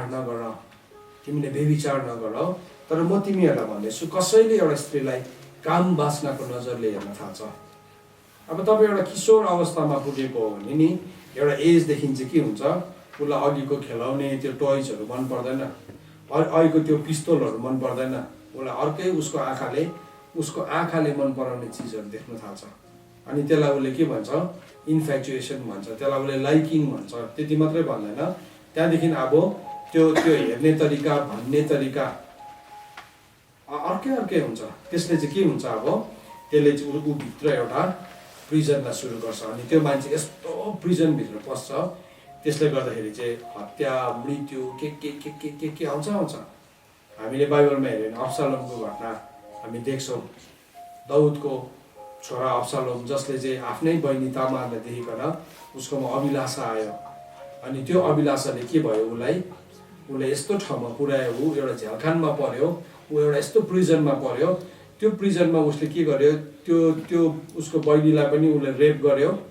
अनि सेकेन्ड कुरा चाहिँ के भने अल्टिमेटली त्यसको दाम चाहिँ उसले केमा तिर्यो, मर्डरमा तिर्यो, हत्यामा तिर्यो। अनि त्यो चाहिँ के भयो, त्यो साइकल चाहिँ बढ्दै it was a chain of reactions. So सुन्नुहोस् है, एउटा साङ्ला मात्रै थिएन, त्यो साङ्ला चाहिँ के भयो, त्यो साङ्लाको कडीहरू जोडिँदै गयो। के भयो, त्यहाँ हत्या आयो, त्यहाँ नराम्रो कुराहरू आयो। सो आज हामी देख्छौँ नि, आज संसारमा यति साह्रो यस्तो कुराहरू बढिरहेको छ, यति साह्रो बेसी रेप बढेर गएको छ, यति साह्रो बेसी घिनलाग्दो कुराहरू बढेर गइरहेको छ, बढिरहेको छ। किन भन्दाखेरि चाहिँ अभिलाषाले गर्दा। सो प्रभुले के गर्नुभयो, त्यो ललाई पनि म्याग्निफाई गर्नुभयो। सो जब यदि आज तपाईँ त्यो व्यक्ति हुनुहुन्छ जो अभिलाषाले सताइराख्नु भएको छ, सुन्नुहोस्, कतिजना तपाईँ सायद यो हेर्दै गर्दाखेरि तपाईँ यस्तो व्यक्ति हुनुहुन्छ जो आज तपाईँ फेथफुल भइराख्नु भएको छैन, तपाईँ अविश्वासी भइराख्नु भएको छ,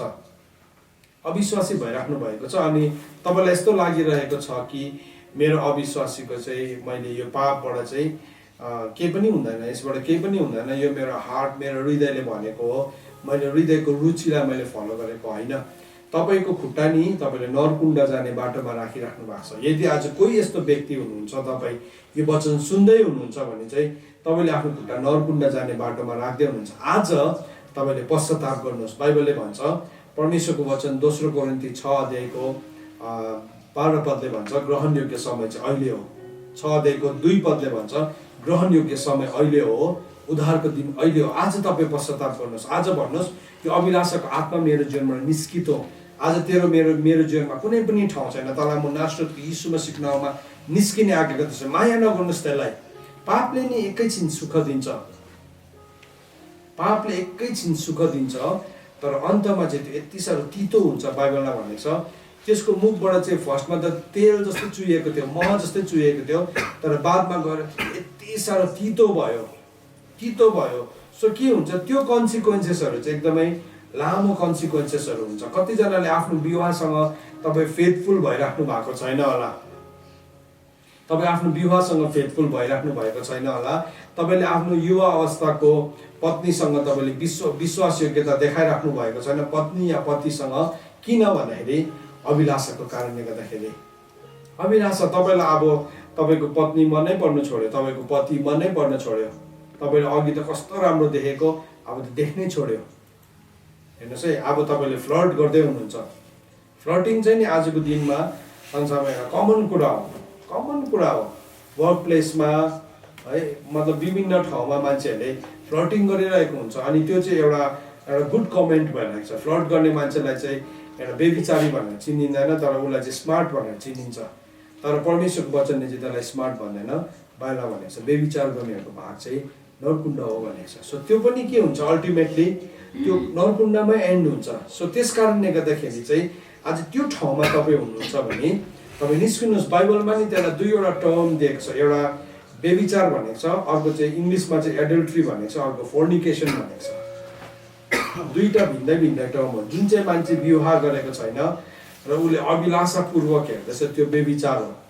जुन चाहिँ मान्छे विवाह भइसकेको छ र पनि उसले अभिलाषापूर्वक हेर्दैछ त्यो चाहिँ फोर्निकेसनमा आउँछ। अनि बाइबलले चाहिँ के भनेको छ, फोर्निकेटर्स भनेको छ। फोर्निकेटर्स अनि एडल्टरर्सहरू चाहिँ कहाँ पुग्छ, उनीहरू नरकुण्डमा पुग्छ। सो शैतानको कोसिस चाहिँ के छ भने नि त्यसरी यसले ल्याउन चाहन्छ। सो अब त्यो बेविचारको स्पिरिटलाई जब पनि एउटा मान्छेले इन्कल्केट गर्न थाल्छ त्यो स्पिरिटलाई। त्यसले चाहिँ नि तपाईँको अनुहारलाई बोकेर अर्को मान्छेलाई सिड्युस गर्न थाल्छ। फेरि जसरी हामीले बाइबलमा एउटा घटना भेटाउँछौँ, प्रेरितको किताब, म तपाईँलाई त्यो पनि अलिकति बताउनु पर्यो। प्रेरितको किताबमा हामीले गएर हेऱ्यो भने 12 अध्यायमा होला सायद, जहाँ चाहिँ पत्रुसको स्वर्गदूत भनेर भनेको छ है, 12:15मा। तर तिनीहरूले त्यसलाई भने त बौली होस्, तर त्यसले यसै नै हो भनेर विश्वास गरी ठोकेर भने। अब तिनीहरूले भने त्यो सायद उनको दूत होला। सो उनीहरूले त्यो पत्रुसको स्वर्गदूत भनेर सम्बोधन गरेको छ है। कतिवटा स्वर्गदूत यस्तो हुन्छ जसले चाहिँ त्यो मान्छेको अनुहारलाई बोकेर जान्छ। कतिवटा त्यो ठाउँमा तपाईँ जानु सक्नुहुन्न, या त्यो ठाउँमा प्रार्थना गरिरहेको छ अनि तपाईँको अनुहारलाई बोकेर त्यो स्वर्गदूत जान्छ अनि मिनिस्टर गर्छ त्यति बेला। अब त्यो एन्जलको टिचिङमा हाम्रो अस्ति त्यो पेन्डिङ भइरहेको छ, सायद यो विषयमा हामीले प्रचार गऱ्यौँ या गरेनौँ, गरे जस्तो लाग्यो। तपाईँले सुन्नु भएको छैन भने त्यो तपाईँले सुन्नुहोस् त्यो मेसेजलाई। तर यो चाहिँ के हो, स्वर्गदूतहरू हो, यो चाहिँ परमेश्वरले राखिदिनु भएको मिनिस्टरिङ एन्जल्सहरू हो। तर त्यस्तै प्रकारले डिमोनिक एन्जल्सहरू पनि छ जसले चाहिँ तपाईँको अनुहारलाई बोकेर गएर सिड्युस गर्न थाल्छ। अब एउटा मान्छे फोर्निकेसनमा छ भने, एउटा मान्छे एडल्ट्रीमा छ भने नि त्यसले त्यो फेसेसहरू बोकेर जान थाल्छ। या डिसेप्सनमा पनि हुन्छ, एभ्री टाइम त्यो मान्छेको फेस आयो भन्दैमा त्यो मान्छे बेबिचारी रहेछ भनेर हामी भन्न सक्दैनौँ, डिसिभ पनि गर्छ। तर के हुन्छ भने नि यो लेभल चाहिँ यति साह्रो स्ट्रङ हुन्छ। अब त्यो इन्कुबस र सुकुबस भन्ने जुन चाहिँ डिमनको बारेमा बोक्यो हामीले अस्ति सिक्यौँ, त्यो स्पिरिटले चाहिँ के छ भने चाहिँ त्यसले अनुहार त मान्छेकै बोकेर गएको हुन्छ अनि त्यसले लिटरली आइकन त्यो मान्छेसँग उसको ड्रिममा उसलाई फिजिकल्ली, उसलाई सेक्सुअली उसलाई एब्युज पनि गर्छ। अब यो अनुभव कति धेरैजनाले गर्नुभएको रहेछ। तपाईँहरूको टेस्टिमोनिजहरू हामीले सुन्यौँ, हामीले प्रार्थना गऱ्यौँ, तपाईँहरूको जीवनमा परमेश्वरले डेलिभरेन्स ल्याउनु भएको छ। तर त्यो चाहिँ कहाँबाट खोलिन सक्छ भन्दाखेरि चाहिँ नि कुनै यस्तो पोइन्ट अफ टाइम जहाँ चाहिँ हामी लस्टफुली हामीले कतिवटा कुराहरूलाई एन्टरटेन गर्छौँ, त्यस्तो नराम्रो कुराहरू सुन्नु मन पराउने चाहनाहरू, फिल्दी जोक्सहरू है, त्यो छाडा बोली गरेको आजको दिनमा कमेडी भन्छ, तर त्यो कमेडी चाहिँ फुल अफ लस्टफुल वर्ड्सहरू छ। अनि त्यो शब्दहरूलाई सुन्दै गर्दाखेरि है त्यो मेसेज त जसले पनि बुझ्छ नि, यद्यपि उनीहरूले खोलेर त भनेको छैन, तर मेसेज इनसाइड द मेसेज एउटा शब्दभित्रको अझै शब्द छ, त्यो शब्दलाई मान्छेले बुझ्न सक्छ किनभने आज संसार नै त्यस्तो कुराले चलिरहेको छ। तर अब हामी त्यस्तो कुराहरू सुन्छौँ, त्यस्तो कुराहरू हामीले इन्जोय गर्छौँ, त्यस्तो कुराहरूलाई हामीले एन्टरटेन गर्छौँ भने के हुन्छ, त्यसले चाहिँ हाम्रो जीवनमा एउटा लस्टको स्पिरिटलाई रोक्न सक्छ। म मेरो अनुभवबाट भन्न सक्छु, म स्कुल पढ्दाखेरि, कलेज पढ्दाखेरि साथीहरूसँग बसेर त्यस्तो जोक्सहरू सेयर गरेको, बात गरेको, त्यो कुरादेखि नै डेलिभरेन्स हुन कति धेरै समय लाग्यो। किनभने कतिपल्ट त्यो जोक्सहरू आफै आउने माइन्डमा हाँस उठ्ने, तर वास्तवमा त्यो जोक्स थिएन रहेछ, वास्तवमा चाहिँ त्यो स्पिरिट थिएछ। सो त्यस्तोमा बस्यो, बात गर्यो है, त्यस्तो सुन्यो, तर त्यो चाहिँ भित्रै बसिरहन्छ। आज म तपाईँलाई एउटा सेवक भएर सिन्सियरली भन्न सक्छु यो कुरा है। सो आज म तपाईँलाई सिन्सियरली भन्दैछु, सायद तपाईँ पनि त्यस्तो व्यक्ति हुनुहुन्छ होला जो यो कुराहरूसँग सफर गर्दै हुनुहुन्छ। सो त्यसलाई चाहिँ एन्टरटेन गर्नु हुँदैन। जब त्यस्तो थट्सहरू आउँछ नि, त्यसलाई चाहिँ यसो भन्नुपर्छ, तँलाई चाहिँ म आज यीशु ख्रीष्टको नाउँमा तँलाई म काट्छु, पवित्र आत्माको आगोले म जलाउँछु। हिब्रू 4:12 पद अनुसार प्राण र आत्माको जोड्नीमा भएको जहाँ पनि बस्छस्, तँलाई म त्यो वचनको तरवारले म काट्छु, त्यो आगोले काट्छु। आजदेखि तँसँग मेरो सम्बन्ध तोड्दैछु भन्नुपर्छ। त्यहाँदेखि चाहिँ के हुन्छ हेर्छ, त्यो आफै मेटिएर जान्छ। त्यहाँ नेक्स्ट टाइम तपाईँकोमा आउँदैन। सो तपाईँहरू कतिजनाले यो अनुभव गर्नु भएको छ है, म तपाईँहरूलाई हात उठाउनुहोस् भन्दिनँ, तर मलाई थाहा छ धेरैजना मान्छेहरू यो कुराले सताइएको छ। अनि हामी चाहिँ सत्यतालाई नभनिदिँदाखेरि चाहिँ के हुन्छ भने अर्को मान्छे पनि सफर गरिरहेको हुन्छ, तर अब हामीले भनि मात्रै राखेको हुँदैन, भन्नु मात्रै सकिरहेको हुँदैन है। अनि के हुन्छ, हामी त्यो ठाउँमा सफर गर्दै गरेको हुन्छ। एक दिन नि के भएछ अरे भन्दाखेरि चाहिँ एउटा जूमा चाहिँ 2टा भालु थिएछ, एउटा भालु चाहिँ उम्केछ। अनि त्यसले गर्दाखेरि अब त्यहाँ त अब मान्छेहरू पुरा त्यो जूमा आएर त्यो भालु हेर्नु आएर चाहिँ उनीहरूले पुरा रेभिन्यू उठाउने गर्थे अरे। अनि पुरा रेभिन्यू उठाउँदाखेरि चाहिँ अब के भयो, यो सक्यो, अब यो एउटा भालु त उम्किहाल्यो। सो एउटा गुप्त रूपमा उनीहरूले एउटा मान्छेलाई चाहिँ त्यहाँ अब भालुको खाल लगाएर बस्नुपर्ने भनेर इम्प्लोइमेन्ट दिएछ। अनि उसको पाला पनि हुन्छ भनेर। अनि त्यसको अझै उनीहरूलाई बेनिफिट चाहिँ के थियो अरे भन्दाखेरि स्यालेरी त पाउँछ, तर जति बेसी करतुत देखाउँछ, कला देखाउँछ, अनि जति टुरिस्ट आउँछ त्यो टुरिस्टबाट उठेको रेभिन्यूको सम पर्सेन्टेज चाहिँ उसले पाउँछ। सो उसलाई त अब त्यो कुरा माइन्डभित्र पसिहाल्यो, स्यालेरी प्लस उसको एक्स्ट्रा इन्कम। सो ऊ त त्यहाँभित्र पसेर पुरा कलाहरू देखाउन थाल्यो अरे, यति साह्रो बेसी कला देखाउन थालेछ। अनि मान्छेहरू पुरा त्यहाँदेखि न्युज पेपरहरूमा पनि अब छापिन थाल्यो, यो जूमा एउटा यस्तो भालु आएको छ जसले अचम्मको करतुतहरू देखाउँछ, यति साह्रो बेसी बढ्यो। अब उसको त साइड इन्कम पनि राम्रो हुन थाल्यो। सो त्यो जति बढ्दै गयो ऊ अलिकति केयरलेस हुँदै गएछ। अनि एक दिन त के भयो, उफ्रिँदा करतुत देखाउँदै गर्दाखेरि साँच्चीकै भालु भएकोपट्टि ऊ पुगेछ। अन्त ऊ त यति साह्रो डरले काँपेर बस्यो अरे, ला अब अरूले त चिन्दैन, भालुले त सुँगेर थाहा पाइहाल्छ, ओरिजिनलले त काप्दै बसिरहेको बेलामा चाहिँ त्यो अर्को भालुले आएर छेउमा आएर यसो भने, औ साथी नसुर्ताउनु न, म पनि तिमी जस्तै हो, बरु भन्दा खैनी छ भने अलिकति देऊ न भनेर। हामी कोही बेला नि त्यस्तै खाल ओढेर मात्रै बसिरहेको हुन्छ, एउटाले करतुत देखाउँदै गरेको हुन्छ, अर्को शान्त बसिरहेको हुन्छ, तर दुईजनै खाल ओढेर बसिरहेको हुन्छ। सुन्नुहोस् है, आज यो कुरालाई डिल गरौँ, हामी हाम्रो जीवनबाट डिल गरौँ। हामीले सुनेको छौँ, हामीले बात गरेका छौँ, अनि त्यो कुराहरूले गर्दाखेरि हामी सफर गर्दैछौँ। हामी त्यो सफरिङभित्र बस्ने हो कि हामी हटाउने हो, त्यो हाम्रो निर्णय हो। सो जुन कुराले गर्दाखेरि एउटा मान्छेको जीवनमा लस्ट खोल्यो है, अभिलाषा खोल्यो, त्यो अभिलाषालाई चाहिँ हाम्रो जीवनबाट हामीले काट्नुपर्ने हुन्छ, पुस्तैनी पनि हुन्छ, त्यो पुस्ताबाट सरेर आएको पनि हुन्छ। त्यसले गर्दाखेरि पनि सताइएको हुन्छ। तर हामी भन्दैनौँ है, मान्छेलाई भन्दै हिँड्नुहोस्, हल्ला गर्दै हिँड्नुहोस् भनेको होइन।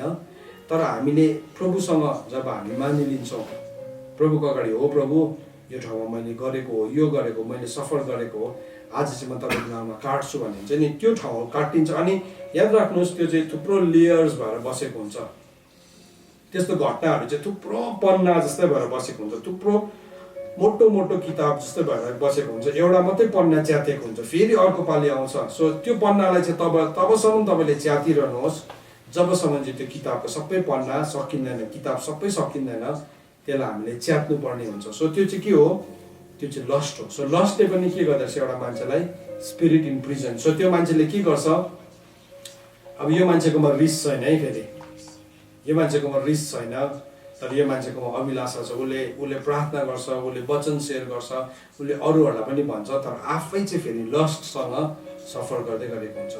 सो यो एरियाजलाई आज हामीले चेक गर्नुपर्ने हुन्छ। सो यो कुराले चाहिँ मान्छेलाई कहाँ पुर्याउँदो रहेछ, झ्यालखानमा पुर्याउँदो रहेछ। जसरी अब यो स्यामसन कहाँ पुग्यो, झ्यालखानमा पुग्यो, त्यो आँखाको अभिलाषाले गर्दाखेरि कहाँ पुग्यो, अल्टिमेटली हो झ्यालखानमा पुग्यो। अनि झ्यालखानमा पुगेर के भयो, झ्यालखानमा पुगेर त्यो मान्छेले उसको आँखा नै उखालिदियो। परमेश्वरको वचन लिटरली पुरा भयो, जसरी परमेश्वरको वचनमा लेखेको छ त्यसरी नै पुरा भयो। थर्ड पोइन्ट, तेस्रो कुरा जो प्रभु यीशु ख्रीष्टले अझै ग्लोरिफाई गर्नुभयो है, जुन चाहिँ कुरालाई ग्लोरिफाई गर्नुभयो परमेश्वरको महिमा, धार्मिकताको खातिर अनि महिमाको खातिर, त्यो चाहिँ कहाँ लेखेको छ भन्दाखेरि मत्तीको किताब 5 अध्यायको 31 अनि 32 पदमा लेखेको छ। 31 अनि 32 पदमा यसरी भनेर लेखेको छ, त्यो पनि तपाईँले हेर्नुहोस्। औ यसो पनि भनिएको छ कि जसले आफ्नो पत्नीलाई त्याग गर्ला त्यसले उसलाई त्यागपत्र दियोस्, तर म तिमीलाई भन्दछु जसले आफ्नो पत्नीलाई व्यभिचारको कारण बाहेक त्याग गर्ला उसलाई त्यसले व्यभिचारिणी तुल्याउँछ, र जसले त्याग गरेकोसित विवाह गर्ला त्यसले व्यभिचार गर्नेछ। सो परमेश्वरले डिभोर्स भन्ने कुरालाई पनि अझै के गर्नुभयो, हो अझै प्रभुले एक्सप्लेन गर्न थाल्नुभयो। सो पुरानो करारमा चाहिँ के थियो, कसैले आफ्नो पत्नीलाई त्याग्छ भने चाहिँ उसलाई त्यागपत्र दियोस्। सो रिजन नै चाहिँदैन थियो, हुन त त्यहाँ पनि रिजन मागेको छ, त्यसलाई हामीले हेऱ्यो भने, तर भए पनि त्यागपत्र दिएपछि चाहिँ अब त्याग्यो भन्ने सजिलो। सो उसले अब अर्को थप्नु पायो, उसले कान्छी ल्याउनु पायो भन्ने खालको नि है, त्यस्तो थियो। अनि त्यो लहरू, त्यस्तो लहरू चाहिँ मान्छेलाई पुरा मनपर्छ, फेरि मनपर्छ। प्रभुले के गर्नुभयो त्यहाँ पनि अझै राम्रोसँगले एक्सप्लेन गर्नुभयो। व्यभिचारको बाहेक कारण बाहेक चाहिँ अरू कुनै पनि कुरा चाहिँ कुनै पनि कारणले गर्दाखेरि चाहिँ डिभोर्स हुन पाउँदैन। डिभोर्स हुनु त्यो मान्छेले परमेश्वरको विल भित्रै बिहा गरेको छैन भने पनि नि जब म्यारेजको कभनेन्ट भित्र आउँछ नि त्यो कभनेन्टलाई चाहिँ प्रभुले फेरि इज्जत गर्नुहुन्छ। त्यो करारलाई चाहिँ परमेश्वरले इज्जत गर्नुहुन्छ। त्यस कारणले गर्दाखेरि नि तपाईँहरू जतिजनाको विवाह भएको छैन है नअत्तालिनुहोस्। परमेश्वरको करार भन्ने कुरालाई बुझ्न जरुरी छ। साँच्चै नै परमेश्वरबाट आएको समय ऋतु भन्ने नि बुझ्नु जरुरी छ। अहिले त देख्यो मन पर्यो राम्रो लाग्यो एकदमै राम्रो रहेछ भनिकन मान्छेले भन्छ, तर बादमा गएपछि उसको ट्रु कलर्सहरू देख्न थाल्छ। थुप्रो केसेसहरू हामीले देखिरहेको छ यो दिनहरूमा नि जहाँ मान्छेहरू डिभोर्स भइरहेको छ, भत्किरहेको छ, उनीहरूको विवाहहरू भत्किरहेको छ। बाइबलले चाहिँ भन्दैछ त्यसरी हुँदैन, डिभोर्स त्यसरी हुँदैन। सो एउटा सेवक, तपाईँ सेवक, प्रभुलाई चिन्ने छोराछोरी है, याद राख्नुहोस् विवाहको करार चाहिँ एकदमै पवित्र करार हो। It's a very Holi covenant. त्यो कभनेन्टलाई चाहिँ नि परमेश्वरले जुनै पनि करार परमेश्वरले साह्रै सिरियसली लिनुहुन्छ। तर यो करारलाई जब एउटा मान्छेले भङ्ग गर्न थाल्छ परमेश्वर एकदमै मन पराउनुहुन्न। यो कुरा चाहिँ परमेश्वरलाई घिनलाग्दो कुरा हो, घिनलाग्दो कुरा। सो यो कुरा कभनेन्टमा पस्नुभन्दा पहिला पनि हामीले साँच्चै नै सिरियसली यो कुरालाई बुझ्न पर्ने हुन्छ। कतिजना मान्छे जिन्दगीसँग हरेस खाएर फ्रस्ट्रेटेड भएर उनीहरूले विवाह गर्छ, त्यहाँदेखि झन् उनीहरूको लाइफ झन् डरलाग्दो प्रब्लमेटिक हुन्छ। उनीहरूले बुझेकै हुँदैन, त्यो करारको भ्यालुलाई बुझेको हुँदैन। एउटा एस्केप मात्रै सम्झिन्छ, त्यहाँदेखि एउटा कुवाबाट निस्केर अर्को कुवामा हाल फालेको जस्तो मात्र हुन्छ। तर विवाह भन्ने कुरा पवित्र कुरा हो, जो परमेश्वरले राख्नु भएको कुरा हो। त्यसलाई जब पनि एउटा मान्छेले भङ्ग गर्छ त्यो मान्छे त्यतिकै अनपनिश जान्दैन। परमेश्वरको वचन मलाकीको किताब, म एकपल्ट पढ्न जान्छु यो वचनलाई। मलाकीको किताब 3 अध्याय, मलाकीको किताब 3 अध्याय 2 अध्याय हो, 3 अध्यायको 13 देखि पढ्छु। तपाईँ सबैले खोल्नुहोस् ल। मलाकीको किताब 3 अध्यायको 13 पद। यहाँ यसो भनेर लेखेको छ, फेरि तिमीहरू यसो पनि गर्दछौ, तिमीहरू परमप्रभुको वेदीलाई रुनेहरूको आँसुले भिजाउँदछौ। तिमीहरूको रोदन र सुस्केराले यतिसम्म कि तिमीहरूको हातको भेटी फेरि कहिले ग्रहण गर्नुहुन्न, न त त्यो उहाँलाई ग्रहण योग्य हुन्छ। तिमीहरू सोध्छौ किन? किनभने परमप्रभु तिमीहरू र तिमीहरूको जवानीपनको स्वास्नीको बिचमा गरिएको करारको साक्षी हुनुहुन्छ। तिमीहरूको स्वास्नी जसलाई तिमीले धोका दियौ, यद्यपि ती तिमीहरूको जवानी जीवनसाथी र करारमा बाँधिएका स्वास्नी हुन्। कि उहाँले एउटै बनाउनु भएको होइन र यद्यपि उहाँसित आत्माको अभाव थिएन। अब किन एउटा? किनभने उहाँले एउटा पवित्र सन्तान चाहनुहुन्थ्यो। यसैले तिमीहरू आफ्नो आत्माको विषयमा सचेत रहो, कसैले आफ्नो जवानीपनको स्वास्नीलाई धोका नदेओस्। प्रभुले एकदमै सिरियसली भन्नुभएको छ, कसैले आफ्नो जवानीपनको स्वास्नीलाई धोका नदेओस्। तपाईँ त्यो व्यक्ति हुनुहुन्छ, आफ्नो पत्नीलाई चिट गर्दै हुनुहुन्छ, छल्दै हुनुहुन्छ नि, आज फर्किनुहोस्। That is a prison for you. त्यो चाहिँ नि तपाईँको निम्ति झ्यालखान हो, यस्तो झ्यालखान हो। बाइबलमा भनेको छ त्यो झ्यालखानमा चाहिँ नि उसले आफ्नो जिन्दगी नै बर्बाद गरिपठाउँछ डल्लै। उसले नि एउटा केटीदेखि अर्को केटी बदलिँदै जाँदाखेरि उसलाई इन्जोय गरे जस्तो लाग्छ, तर त्यहाँ भएको सबै कर्सेसलाई चाहिँ उसले बोक्ने व्यक्ति हुन्छ, ऊ बोक्ने व्यक्ति हुन्छ। सो प्रभुले के गर्नुभयो? प्रभुले एकदमै सिरियसली बताउनु भयो, सिरियसली। सो जुनै पनि क्राइसिस आए नि, दुःखमा सुखमा, त्यो प्रण गरेको छ नि त्यो पवित्र वेदीमा, दुःखमा सुखमा साथ दिने, तर अब त्यो के गर्दैछ? भत्काउँदैछ। सो त्यो भत्काउँदै गर्दाखेरि चाहिँ त्यो व्यक्ति पनि झ्यालखानमा जान्छ, स्पिरिचुअल प्रिजनमा, अनन्तको नरकुण्डमा जान्छ। उसको छोराछोरीलाई, उसको परिवारलाई पनि उसले के गर्छ? त्यही ठाउँमा लान्छ। अन्त बाइबलले भनेको छ तिमीहरू चाहिँ आफ्नो आत्माको विषयमा सचेत हो, सचेत हो। सो के भयो? सचेत भएन भने चाहिँ यो आत्मा कहाँ जान्छ? झ्यालखानमा जान्छ। सो प्रभुले यो कुरालाई भन्नुभयो। अब 4th कुरा हेर्नुहोस्, 4थो कुरालाई प्रभु यीशु ख्रीष्टले भन्नुभएको कुरा। 4थो कुरा उहाँले भन्नुभयो 33 देखि लिएर 37 पद, फेरि तिमीहरूले सुनेका छौ कि प्राचीन समयकोहरूलाई यसो भनिएको थियो, त आफैले झुटो कसम नखा, तर परमप्रभुको निम्ति आफ्नो प्रतिज्ञा पुरा गर। तर म तिमीहरूलाई भन्दछु, कसम खाँदै नखाऊ, न त स्वर्गको नाउँमा, किनकि त्यो परमेश्वरको सिंहासन हो, न त पृथ्वीको, किनकि त्यो उहाँको पाउदान हो, न त यरुसलेमको, किनकि त्यो महाराजाको सहर हो, न त आफ्नो शिरको किरा खाऊ, किनकि तिमी एउटा केसलाई सेतो कि कालो बनाउन सक्दैनौ। तर तिमीहरूको वचन चाहिँ हो भने हो, होइन भने होइन, यीभन्दा बढी चाहिँ दुष्टतर्फको हो। सो परमेश्वरको वचनले के भनेछ, तिमीले कुनै किसिमको कसम नखाऊ, कुनै किसिमको कसम नखाऊ। केसको नाममा कसम नखाऊ भन्दाखेरि चाहिँ तिमीले स्वर्गको नाममा पनि नखाऊ, परमेश्वरको सिंहासन हो त्यो, है पृथ्वीको नाममा पनि किनभने त्यो उहाँको पाउदान हो, यरुसलेमको नाउँमा किनभने त्यो महान राजाको सहर हो, अनि आफ्नै शिरमाथि हात राखेर पनि कसम नखाऊ, किनभने तिमीले आफ्नो शिरको केसलाई सेतो वा एउटा सेतो केसलाई सेतो वा कालो बनाउन सक्दैनौ। तिमीहरूको कुरा चाहिँ हो भने हो, होइन भने होइन। सो के गर्नुभयो परमेश्वरले, हाम्रो कुरामा, हाम्रो प्रतिज्ञाहरूमा हामीलाई इमान्दार हुन सिकाउनु भयो। हाम्रो भाकलहरूमा हामीलाई इमान्दार, कतिजना मान्छेको हो चाहिँ होइन जस्तै हुन्छ, होइन चाहिँ हो जस्तै हुन्छ, भाकल गर्छ, उसको भाकल एभ्री सिजन चेन्ज हुन्छ। आज यो हो, भोलि फेरि अर्को भयो भने अर्कै हुन्छ, फेरि पर्सि अर्कै हुन्छ। हो त्यो कारणले गर्दाखेरि त्यो मान्छे कहाँ जान्छ, प्रिजनमा जान्छ। किन एङ्जाइटीले आज मान्छेहरू सताएको छ, किन मान्छेहरू डिप्रेसनले सताइँदैछ भन्दाखेरि नि केही उसले चेन्ज गरिरहेको छ भाकल चेन्ज। सो परमेश्वरको अगाडि हामी जब पनि कुनै भाकल गर्छौँ नि, हामी इमान्दार हुनुपर्ने हुन्छ। हामी त्यसको मैले गरेको भाकलको म अर्को मान्छेलाई जिम्मा लाउन सक्दिनँ। I have to be faithful. म विश्वासयोग्य हुन्छु, किनभने भाकल गर्ने व्यक्ति म हो। हरेक कुरा त्यस्तै हो। परमेश्वरसँग जब पनि हामीले भाकल गरेका हुन्छौँ, हामीले पुरा गर्नुपर्ने हुन्छ। होइन भने चाहिँ हामी के गर्छौँ, हामी म्यानिपुलेट गर्छौँ। संसारमा त हाम्रो प्रक्सी हुन्छ, प्रक्सी सेटिङ भन्छ नि त्यसलाई, प्रक्सी गर्न सक्छ। हामी एउटाको बदली अर्कोलाई पठाउन सक्छौँ। परमेश्वरको अगाडि चाहिँ हुँदैन। परमेश्वरको अगाडि चाहिँ हामीले जे भाकल गरेको छौँ त्यसमा हामी उभिनु पर्ने हुन्छ। सो आज म तपाईँहरूलाई रिमाइन्ड गर्न चाहन्छु, तपाईँको कुन भाकलले गर्दाखेरि तपाईँ झ्यालखानमा पर्नु भएको छ? आज कुन भाकलले गर्दाखेरि तपाईँले यस भन्नुभएको कुरालाई नि नो भन्दै हुनुहुन्छ? आज कुन चाहिँ भाकल? परमेश्वरसँगको भाकल। मृत्युसँग पनि धेरैजना मान्छेले मतियारी गरेको हुन्छ।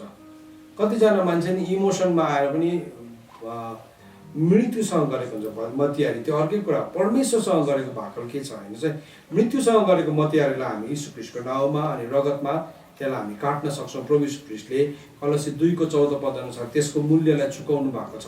तर परमेश्वरसँग गरेको भाकलहरू, हाम्रो ओत्सहरू चाहिँ के हो? हामीले याद राखौँ त्यो कुरालाई। जब पनि एउटा मान्छेले नि त्यो भाकलसँग इमान्दार हुँदैन नि, त्यसले गर्दाखेरि पनि त्यो मान्छे झ्यालखानमा जान्छ। त्यसले गर्दा पनि त्यो मान्छे सताइन थाल्छ।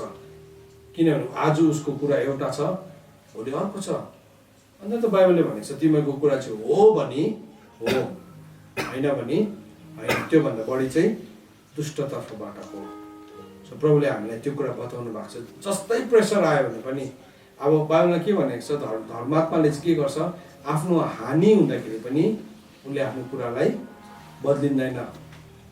हितोपदेशको किताब, भजन सङ्ग्रहको किताब 15 अध्यायमा बताएको छ होइन, उसले आफ्नो हानि हुँदाखेरि पनि, होइन कतिमा 15 अध्यायमा बताएको छ कि उसले आफ्नो हानि हुँदाखेरि पनि आफ्नो कुरा बदलिँदैन। पढौँ ल हामी। भजन सङ्ग्रह 15 अध्यायको 4 पदमा लेखेको छ। हेर्नुहोस् है, यसरी लेखेको छ, जसको आँखामा बेकममा मानिस तुच्छ हुन्छ, तर परमप्रभुको भय मान्नेहरूलाई चाहिँ त्यसले कदर गर्छ, जसले आफ्नो हानि हुँदा पनि किरिया खाएर कुरा बदलिँदैन। उसको यस चाहिँ यस हो, उसको नो नो हो। सुन्दैछ? सो कतिवटा मान्छेले कसमहरू खान्छ अनि के गर्छ, परमेश्वरसँग भाकल गरेको हुन्छ अनि त्यो भाकललाई खेलाइची गरिरहेको हुन्छ।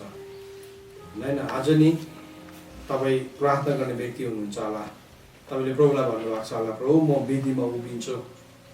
तपाईँले वेदीलाई निर्माण गर्नुभएको छ होला, तपाईँले यस भन्नुभएको वेदीलाई। तपाईँले खेलाइँची नगर्नुहोस्, उसले मलाई साथ दिएन, त्यसले साथ दिएन, यसले साथ दिएन नभन्नुहोस्। प्रभुलाई तपाईँले यो भन्नुभएको होला, त्यसले साथ दिएन, फलानुले साथ दिएन भनेर नि तपाईँ त्यो कुरालाई बदलिने कोसिस नगर्नुहोस्। त्यसले चाहिँ एउटा मान्छे कहाँ पुग्छ, त्यसले एउटा मान्छे चाहिँ झ्यालखानमा पुग्छ। जिम्मा दिनु पाउनुहुन्न तपाईँले अरूलाई, जबसम्म प्रभुले तपाईँलाई त्यहाँ उभिनु पर्ने हुन्छ। हामी यहाँ सेवकाई गर्दैछौँ नि, हामीले अनुभव गरेको कुरा म तपाईँलाई बताउँछु आज।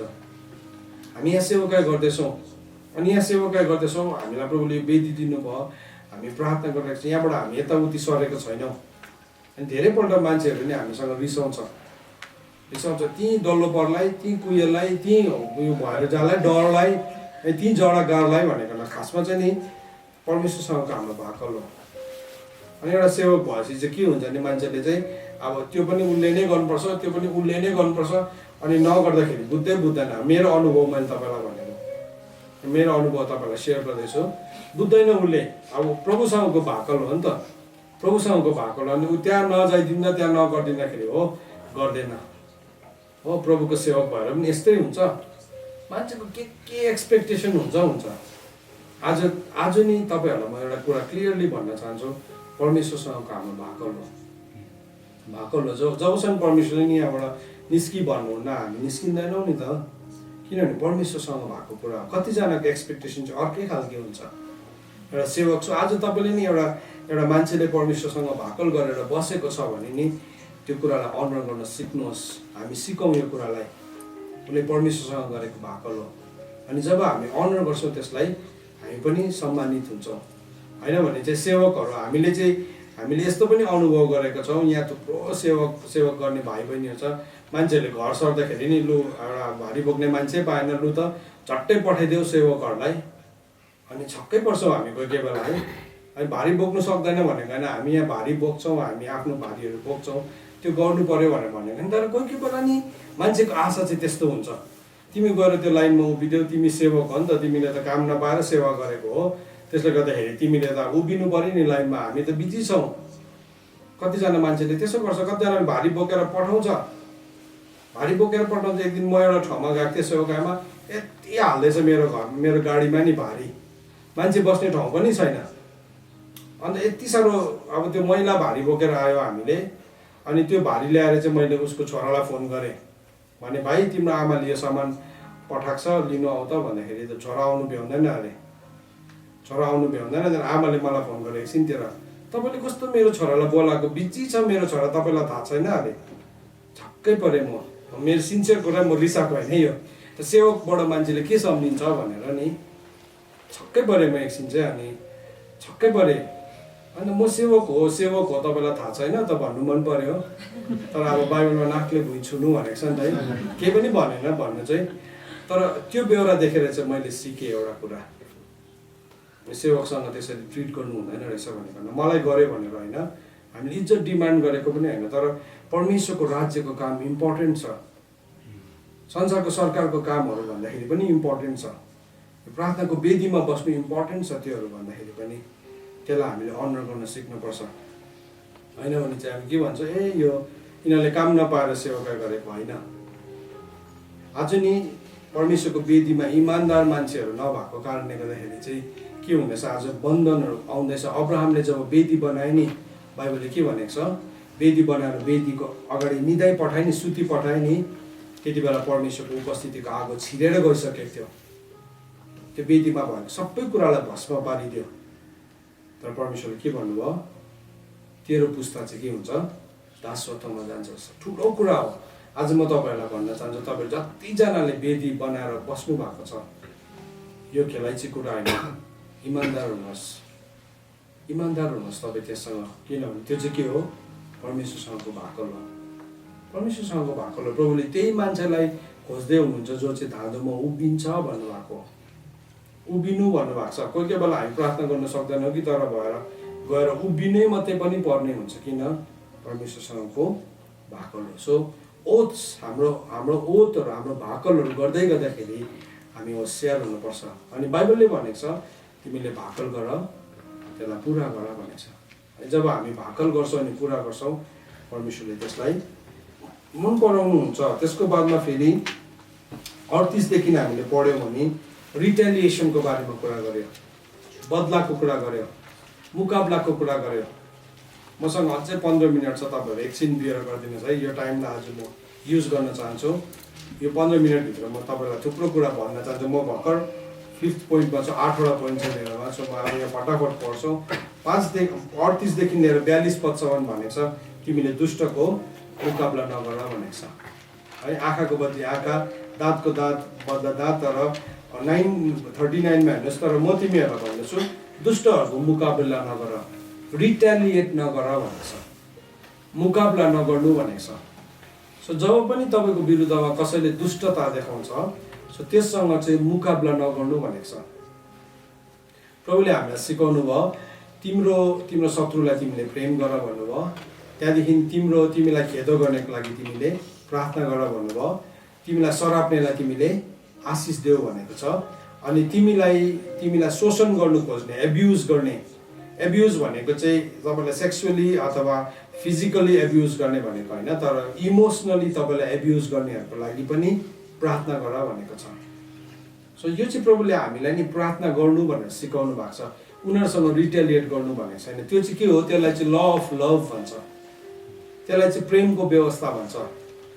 जब हामी रोमीको किताबमा पढ्छौँ, रोमीको किताब 14 अध्यायमा होला सायद, या 7 अध्यायमा हो, त्यहाँ चाहिँ के ल अफ लभको बारेमा बाइबलले बताएको छ है। म त्यो जस्ट त्यो भर्स मात्रै दिन चाहन्छु तपाईँलाई। रोमीको किताबमा लेखेको छ।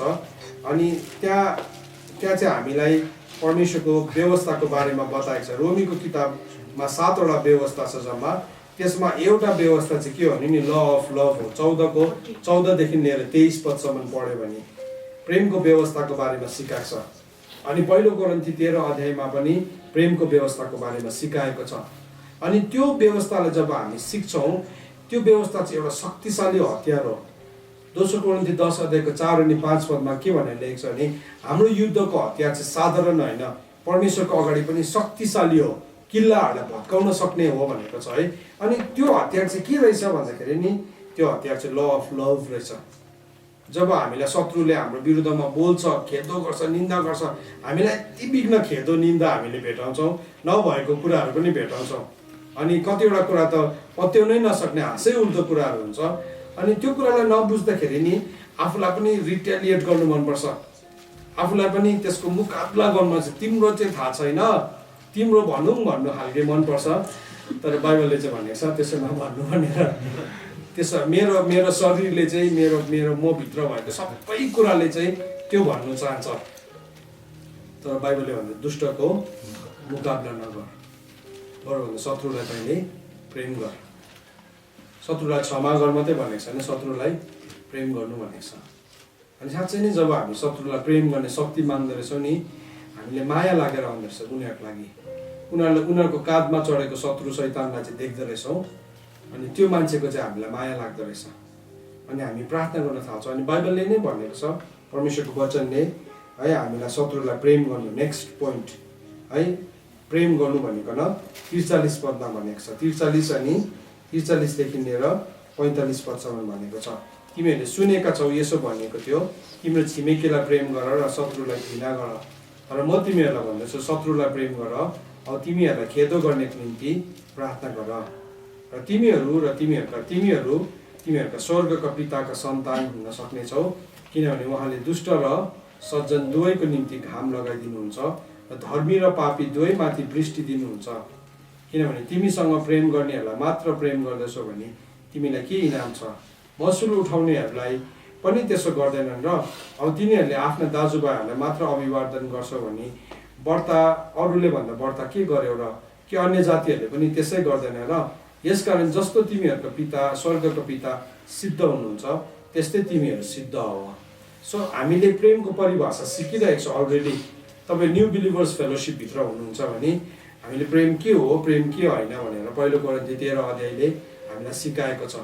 सो अघि हामीले रोमीको किताब 14 अध्यायको 14 देखि लिएर 23 पदमा गएर हेऱ्यौँ भने त्यहाँ पनि प्रेमको व्यवस्था दिएको छ।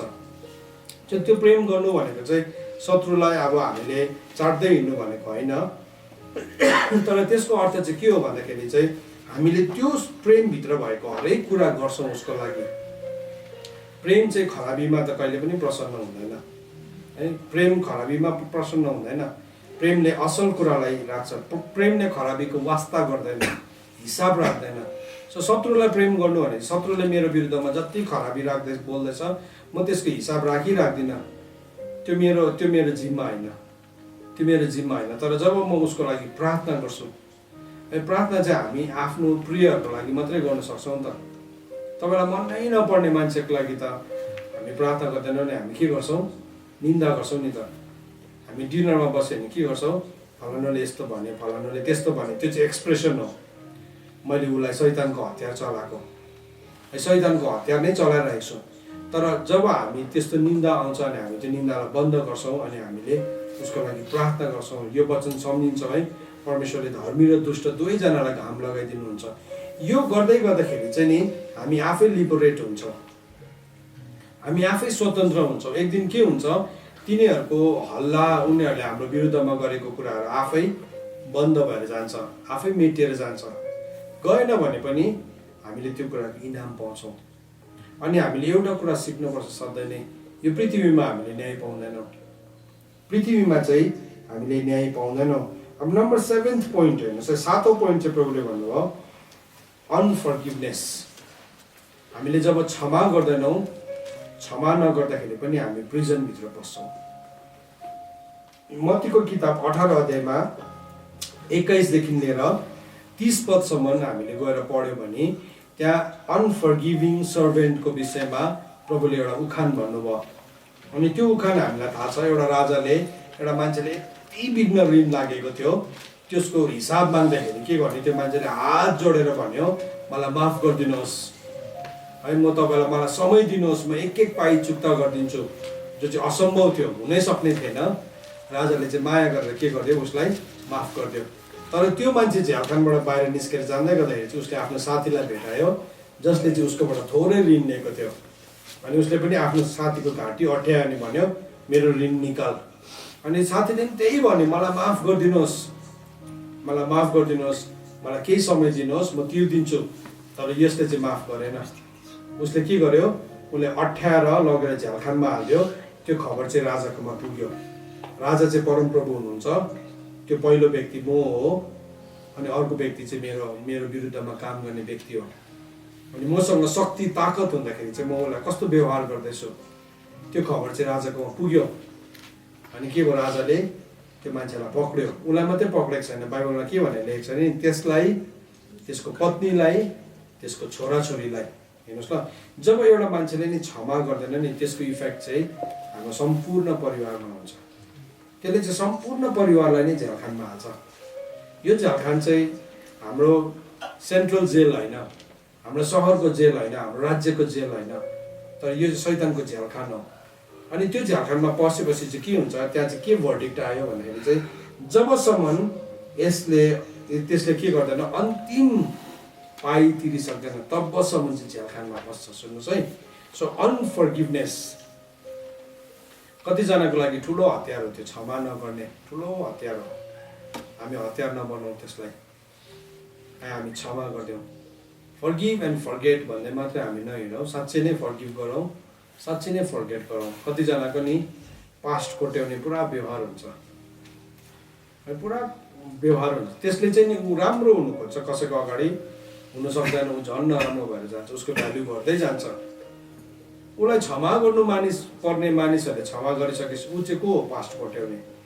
यसो हामी यस्तो व्यवहार हाम्रोमा छ भने नि हामी नगरौँ त्यस्तो व्यवहारहरू। त्यसले चाहिँ तिमी आफै झ्यालखानमा पस्छौ, तिमी झन् झ्यालखानमा पस्दै पस्दै पस्दै जान्छौ। सो यो आदत एकदमै नराम्रो आदत हो, यसले भत्ताबुङ्गै बनाइदिन्छ। अर्काको जिन्दगी, दाजुभाइको बिचमा शत्रुता रोप्ने मानिसलाई परमेश्वरले घृणा गर्नुहुन्छ भनेर लेखेको छ। प्रभुले घृणा गर्ने 7वटा कुराहरूमध्ये त्यो चाहिँ औधी घृणा गर्ने चाहिँ के हो भन्दाखेरि चाहिँ दाजुभाइको बिचमा शत्रुतालाई रोप्ने। सो आज कुनै पनि हिसाबले हामीमा शत्रुता रोप्ने आदतहरू छ भने नि प्रभुले घृणा गर्नुहुन्छ त्यो कुरालाई। अनि हाम्रो काम चाहिँ के हो भने नि हामीले फर्गिभ गर्नुपर्छ।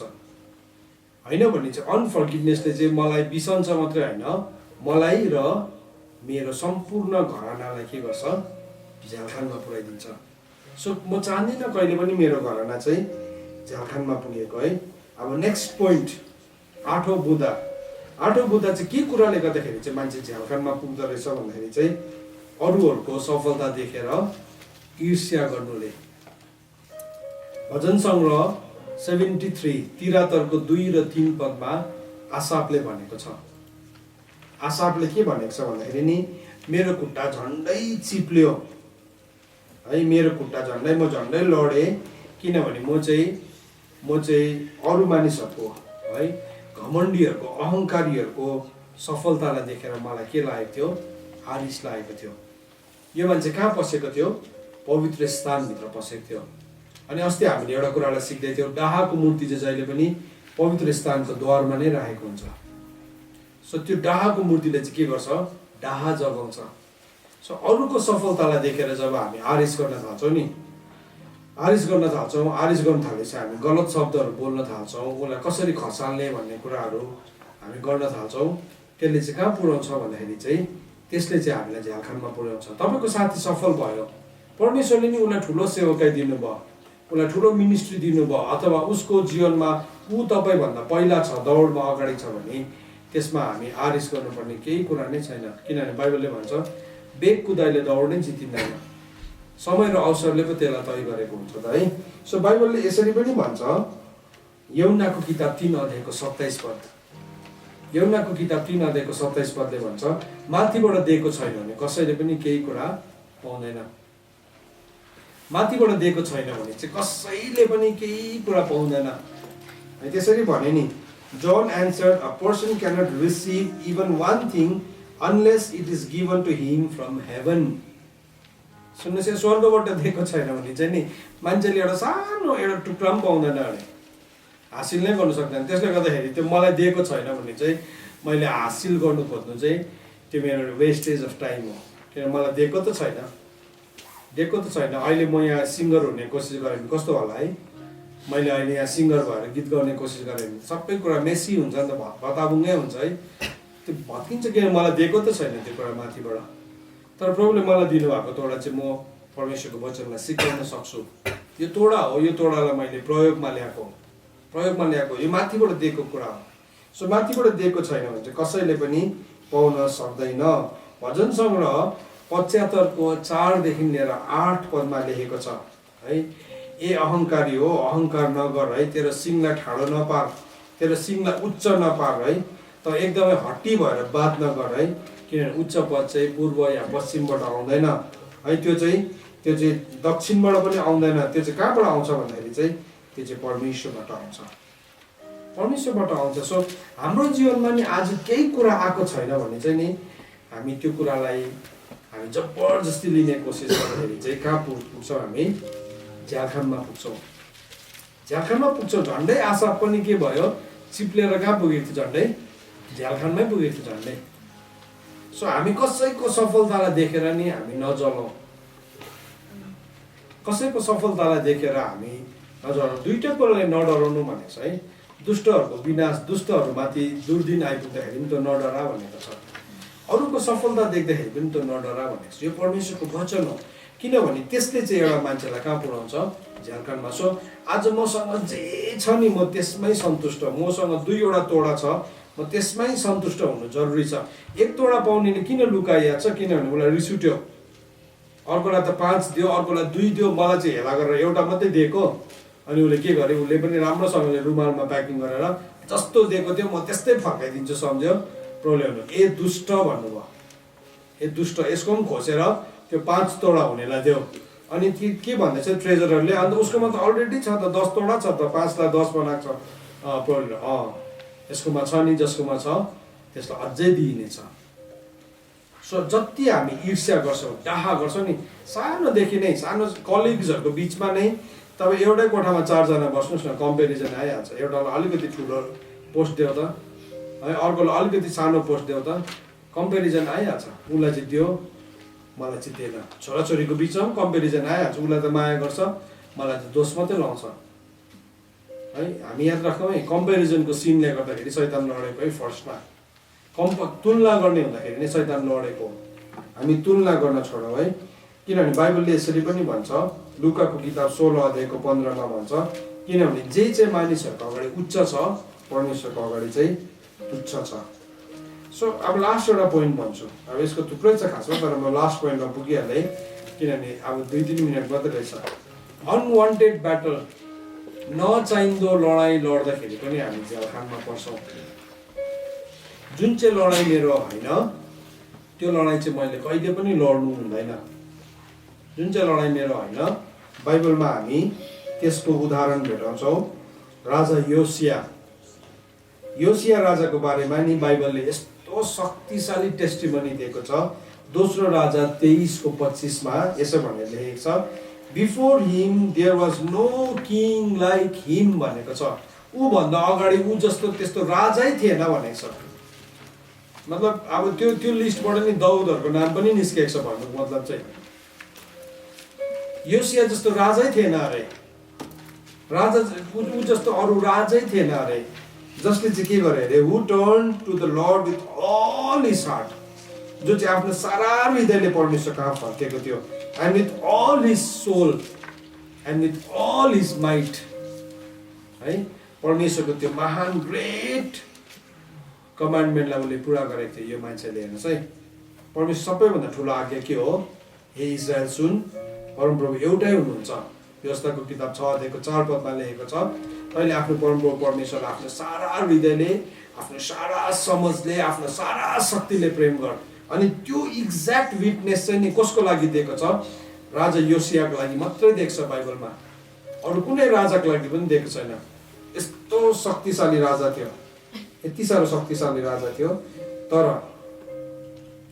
तर के भयो त, तर उसले एक दिन के भयो, उसले नचाहिने लडाइँ लडेको छ। दोस्रो इतिहास 35:20-24 दोस्रो इतिहास, सेकेन्ड क्रोनिकल्स verse 35, 20-24 20-24। सो तपाईँले बुझ्नुहोस्, नचाहिने लडाइँ लड्नु हुँदैन। तपाईँले जुन लडाइँ तपाईँको होइन नि लड्नु हुँदैन। कोही बेला हामी कसैको मन राखिदिनुको लागि, कसैसँग मित्र भइदिनुको लागि, कसैसँग हामी कुनै के भइदिनुको लागि नि हामी त्यो लडाइँ लड्छौँ, आफै मारि पठाउँछौँ। यो योसिया राजा पनि के भयो नि, एक दिन यो मिश्र देशको राजा नेको लडाइँ गर्न जाँदै थियो। अनि त्यति बेला उसँग भिडिनको लागि के भयो, योसिया राजा पनि गयो। उसको लडाइँ नै थिएन, उसको बाटो पनि परेको थिएन, त्यसै गइकन उसले अर्काको कुरामा हात हाल्यो, अर्काको कुरामा हात हाले। अनि के भयो, अब बाइबलमा भनेको छ, तिमी यीशु ख्रीष्टको खातिर कष्ट भोग्छौ भने राम्रो हो नि, तर तिमी कष्ट चाहिँ अर्काको कुरामा हात हाल्ने, बेसी बोल्ने, निन्दा गर्ने भएर हुन्छ, त्यो चाहिँ राम्रो होइन भनेको छ बाइबलमा। पहिलो पत्रुस 4:15-16 भनेको छ यो कुरा, सुन्नुहोस् है। सो हामी चाहिँ अर्काको कुरामा हात हाल्ने, अर्काको लडाइँमा खुट्टा हाल्ने, सुन्नुहोस् तपाईँको लडाइँ कुन चाहिँ होइन नि, डोन्ट पार्टिसिपेट नै नगर्नुहोस्, हो पनि नभन्नुहोस्, यस पनि नभन्नुहोस्, नो पनि नभन्नुहोस् है। तपाईँकोमा अधिकार छ नि, तपाईँको मुखलाई बन्द पनि गर्नु सक्नुहुन्छ, आँखा पनि बन्द गर्नु सक्छ, कान पनि बन्द हुने खालको चाहिँ सबै प्रभुले त्यस्तै दिनुभएको छ हामीलाई। सो हामीले आँखा पनि बन्द गर्न सक्छौँ, हामीले मुख पनि बन्द गर्न सक्छौँ, हामीले कान पनि थुन्न सक्छौँ। सो त्यो चाहिँ त्यति बेला चलाउनु पर्छ। यो योसिया राजा चाहिँ के भयो, गएर हौडीमा नेकोसँग गएर भिड्यो। अनि त्यो राजाले भन्यो, होइन हौ, मेरो तिम्रोसँग लडाइँ छैन, तिमीसँग लडाइँ छैन, तिमीसँग लडाइँ छैन, तिमी घर फर्क, मेरो लडाइँ तिमीसँग छैन है, परमप्रभुले भन्नुभएको उसले भन्यो। अनि बाइबलमा लेखेको छ नि, अयुबको किताब 33:15-16 लेखेको छ, परमेश्वर अनेकौँ किसिमले मानिससँग बोल्नुहुन्छ। मानेन, उसले के गर्यो, उसले डिस्गाइज गरेर गयो आफैलाई। ओ परमेश्वरलाई म सारा हृदयले, आफ्नो सारा समझले, सारा शक्तिले प्रेम गर्छु, प्रभुले मलाई यहाँ बचाउनै हुन्छ नि, होइन है। प्रभु चाहिँ नि आफ्नो लभित्र बसेर काम गर्नुहुन्छ। बाइबलमा भनेको छ, जुन कुरा चाहिँ नि मेरो होइन त्यसको लागि मेरो सिपाहीले लडाइँ नै गर्दैन। पत्रुसले नि मत्तीको किताब 26:53 गएर पढ्नु भन्यो नि, पत्रुसले के गर्यो, उसले यस्तो तरवार निकालेर प्रभु यीशु ख्रीष्टलाई पक्रिनु आउने त्यो एउटा सिपाहीको कान नै काट्दैछ, त्यसको नाम माल्कस थियो, त्यसको कान नै काट्दैछ। प्रभुले भन्नुभयो, तिम्रो तरवार चाहिँ तिम्रो मयानमा राख, किन थुतेको तरवार है, नथुत। अहिले मैले भने 12 पल्टन पठाउनुहुन्न र 12 पल्टन स्वर्गदूत पठाउनुहुन्न र। सो 12 पल्टन चाहिँ नि 12 पल्टनमा धेरै सिपाहीहरू हुन्छ, मोर देन 80 to 90,000 त्यति साह्रो सिपाही हुन्छ। किन चाहिँ प्रभुले त्यति बेला सिपाही लिनु भएन? किनभने त्यो लडाइँ प्रभुको लडाइँ नै थिएन, त्यो लडाइँ फ्लेस एन्ड ब्लडको लडाइँ लड्नै हुन्न कहिले पनि। फेरि प्रभुले यौनाको किताब मत्तीको किताब 18 अध्यायको 36 पदमा भन्नुभयो, मेरो राज्य पृथ्वीको राज्य होइन। यदि मेरो राज्य चाहिँ पृथ्वीको राज्य हो भने चाहिँ मेरो सेनाले मेरो सेवकहरूले चाहिँ मलाई यो यहुदीहरूको हातमा पर्नु दिने नै थिएन। तर मेरो राज्य त पृथ्वीको राज्य होइन भन्नुभएको छ। सो जुन लडाइँ नि हाम्रो होइन नि, हामी पर्नु हुँदैन त्यो लडाइँमा, हामी भइसुनुपर्छ। अन्त त भनेको छ परदेशीको जमानी बस्नेलाई चाहिँ नचिनिने मानिसको रूपमा राख। एउटा बेबिचारिणी स्त्रीको लागि जमानी बस्नेलाई चाहिँ के गर, त्यसको लुगा पनि खोसेर एउटा अपरिचित व्यक्तिको रूपमा राख। हामी कतिपल्ट चाहिँ नि अनवान्टेड जुन चाहिँ लडाइँ हाम्रो होइन त्यो लडाइँ लड्दै गर्दाखेरि हामी झ्यालखानमा पर्छौँ। यो मान्छे के भयो भन्नुहोस् त, यस्तो गवाई दिएको बाइबलले के भयो, यस्तो गवाई दिएको मान्छे चाहिँ अब झ्यालखानमा पर्यो अथवा के भयो, त मार्यो। उसको डेस्टिनी अझै बेसी थियो, उसको टाइम अझै बेसी थियो, तर के भयो, ऊ मार्यो, सक्यो उसको। सो राम्रो मान्छेहरू पनि नि कोही बेला त्यो नचाहिएको ठाउँमा जाँदाखेरि नि लडाइँमा पर्छ, मतलब मृत्युमा पर्छ। तपाईँ सेवक हुनुहुन्छ, तपाईँ सेवकाईबाट आज पुरा आराधना गर्नु भने भोलिको दिन मेला घुम्नु जानुहोस् त, के हुन्छ एकपल्ट ट्राई गरेर हेर्नुहोस्। त्यहाँदेखि तपाईँले नेक्स्ट भिडियो हेर्नुहुन्न होला, सायद ट्राई नगर्नुहोस्। त्यसले गर्दाखेरि नेक्स्ट जुममा हुँदैन होला फेरि, किनभने त्यसरी थुप्रो सेवकहरू मारिएको छ। किन भन्नुहोस् त, उसले अब एकदम सेवकाईमा हत्तु भयो, अब अलिकति रिल्याक्स गर्नुपर्छ भनेर कहाँ गयो, पिकनिक पो गयो साथी, भरे त्यही गाडी पल्टेर शैतानले त्यहीँ पर्खिरहेको थियो, है पनि कहाँ गयो। यो मैले डर देखाउनुलाई भनेको होइन, हामीले बुझ्नुपर्छ। जब हामी स्पिरिचुअल वारफेयरमा छौँ भने चाहिँ नि हामीले त्यसको कुरालाई पनि बुझ्नुपर्छ। कतिजना मान्छे राम्रो हुन्छ तर फेरि एकैछिनमा उसको रङ बदलिन्छ। योद्धाहरूको चाहिँ त्यस्तो हुँदैन। गिदोनको सेनामा नि परमेश्वरले नि चाटेर पानी पिउनेलाई किन चाहिँ चुन्नु भयो भन्दाखेरि चाहिँ किनभने उनीहरूले हतियार बिसाएन, उनीहरूसँग जे पनि थियो उनीहरूले बिसाएन। अरूहरू चाहिँ के गरे, आफ्नो सबै हात हतियारहरू खोलेर आरामसँगले बौला सारेर माथि स्टाइलसँगले पानी पिउने भयो, आउट भयो परमेश्वरकोबाट। प्रभुले कुकुर जस्तै पानी चाटेर पिउनेहरूलाई टिप्नु भयो। र मान्छेले पानी चाटेर पिउनु सक्दैन, तर नि उनीहरू लडाइँको लागि साँच्चै नै तयारी थियो। त्यस्तै प्रकारले हाम्रो जीवनमा पनि हामी कतिवटा लडाइँ, अनवान्टेड लडाइँमा हामी मर्छौँ। जुन चाहिँ लडाइँ हाम्रो होइन, नलड्नुहोस्। आज म तपाईँलाई भन्छु, प्रभुलाई सोध्नुहोस्, प्रभु यो लडाइँ हो, मेरो लडाइँ हो होइन भने चाहिँ हामी लड्छौँ भने चाहिँ त्यसले पनि हामीलाई प्रिजनमा पुऱ्याउँछ। सो हामीले 9 किसिमको घटनाहरू देख्यो बाइबलमा जहाँ चाहिँ एउटा मान्छे प्रिजनमा पर्न सक्छ। अन्तिम पोइन्टलाई म पढ्न चाहन्छु बाइबलबाट, हिब्रूको किताब 10 अध्यायको 34 पद, हिब्रूको किताब 13 अध्यायको 3 पद।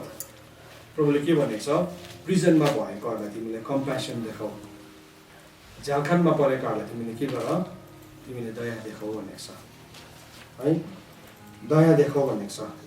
सो तिमीले झ्यालखानमा भएकोहरूलाई सम्झ। आज यो भन्दै गर्दा नि तपाईँ थुप्रो मान्छेहरूलाई चिन्नुहुन्छ होला जोहरू झ्यालखानमा छ।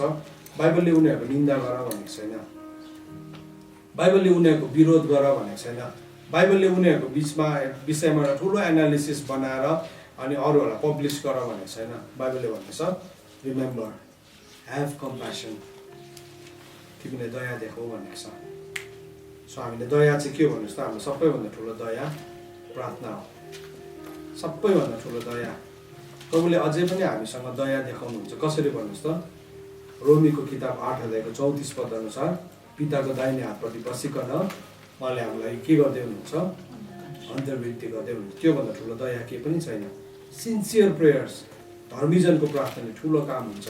सो आज यो वचन सुन्दै गर्दाखेरि हामी कतिजना चाहिँ यो प्रिजनभित्र परिसकेका छौँ, हामी चेक गरौँ। यदि त्यो व्यक्ति तपाईँ हुनुहुन्छ, तपाईँले भन्नुहुन्छ त्यो व्यक्ति म हो, आज मलाई डेलिभरेन्स चाहिएको छ, आज मलाई छुटकारा चाहिएको छ, म विश्वास गर्छु यो वचनलाई तपाईँले ध्यानसँगले सुन्नु भएको छ भने नि तपाईँ अलरेडी छुटकाराको प्रक्रिया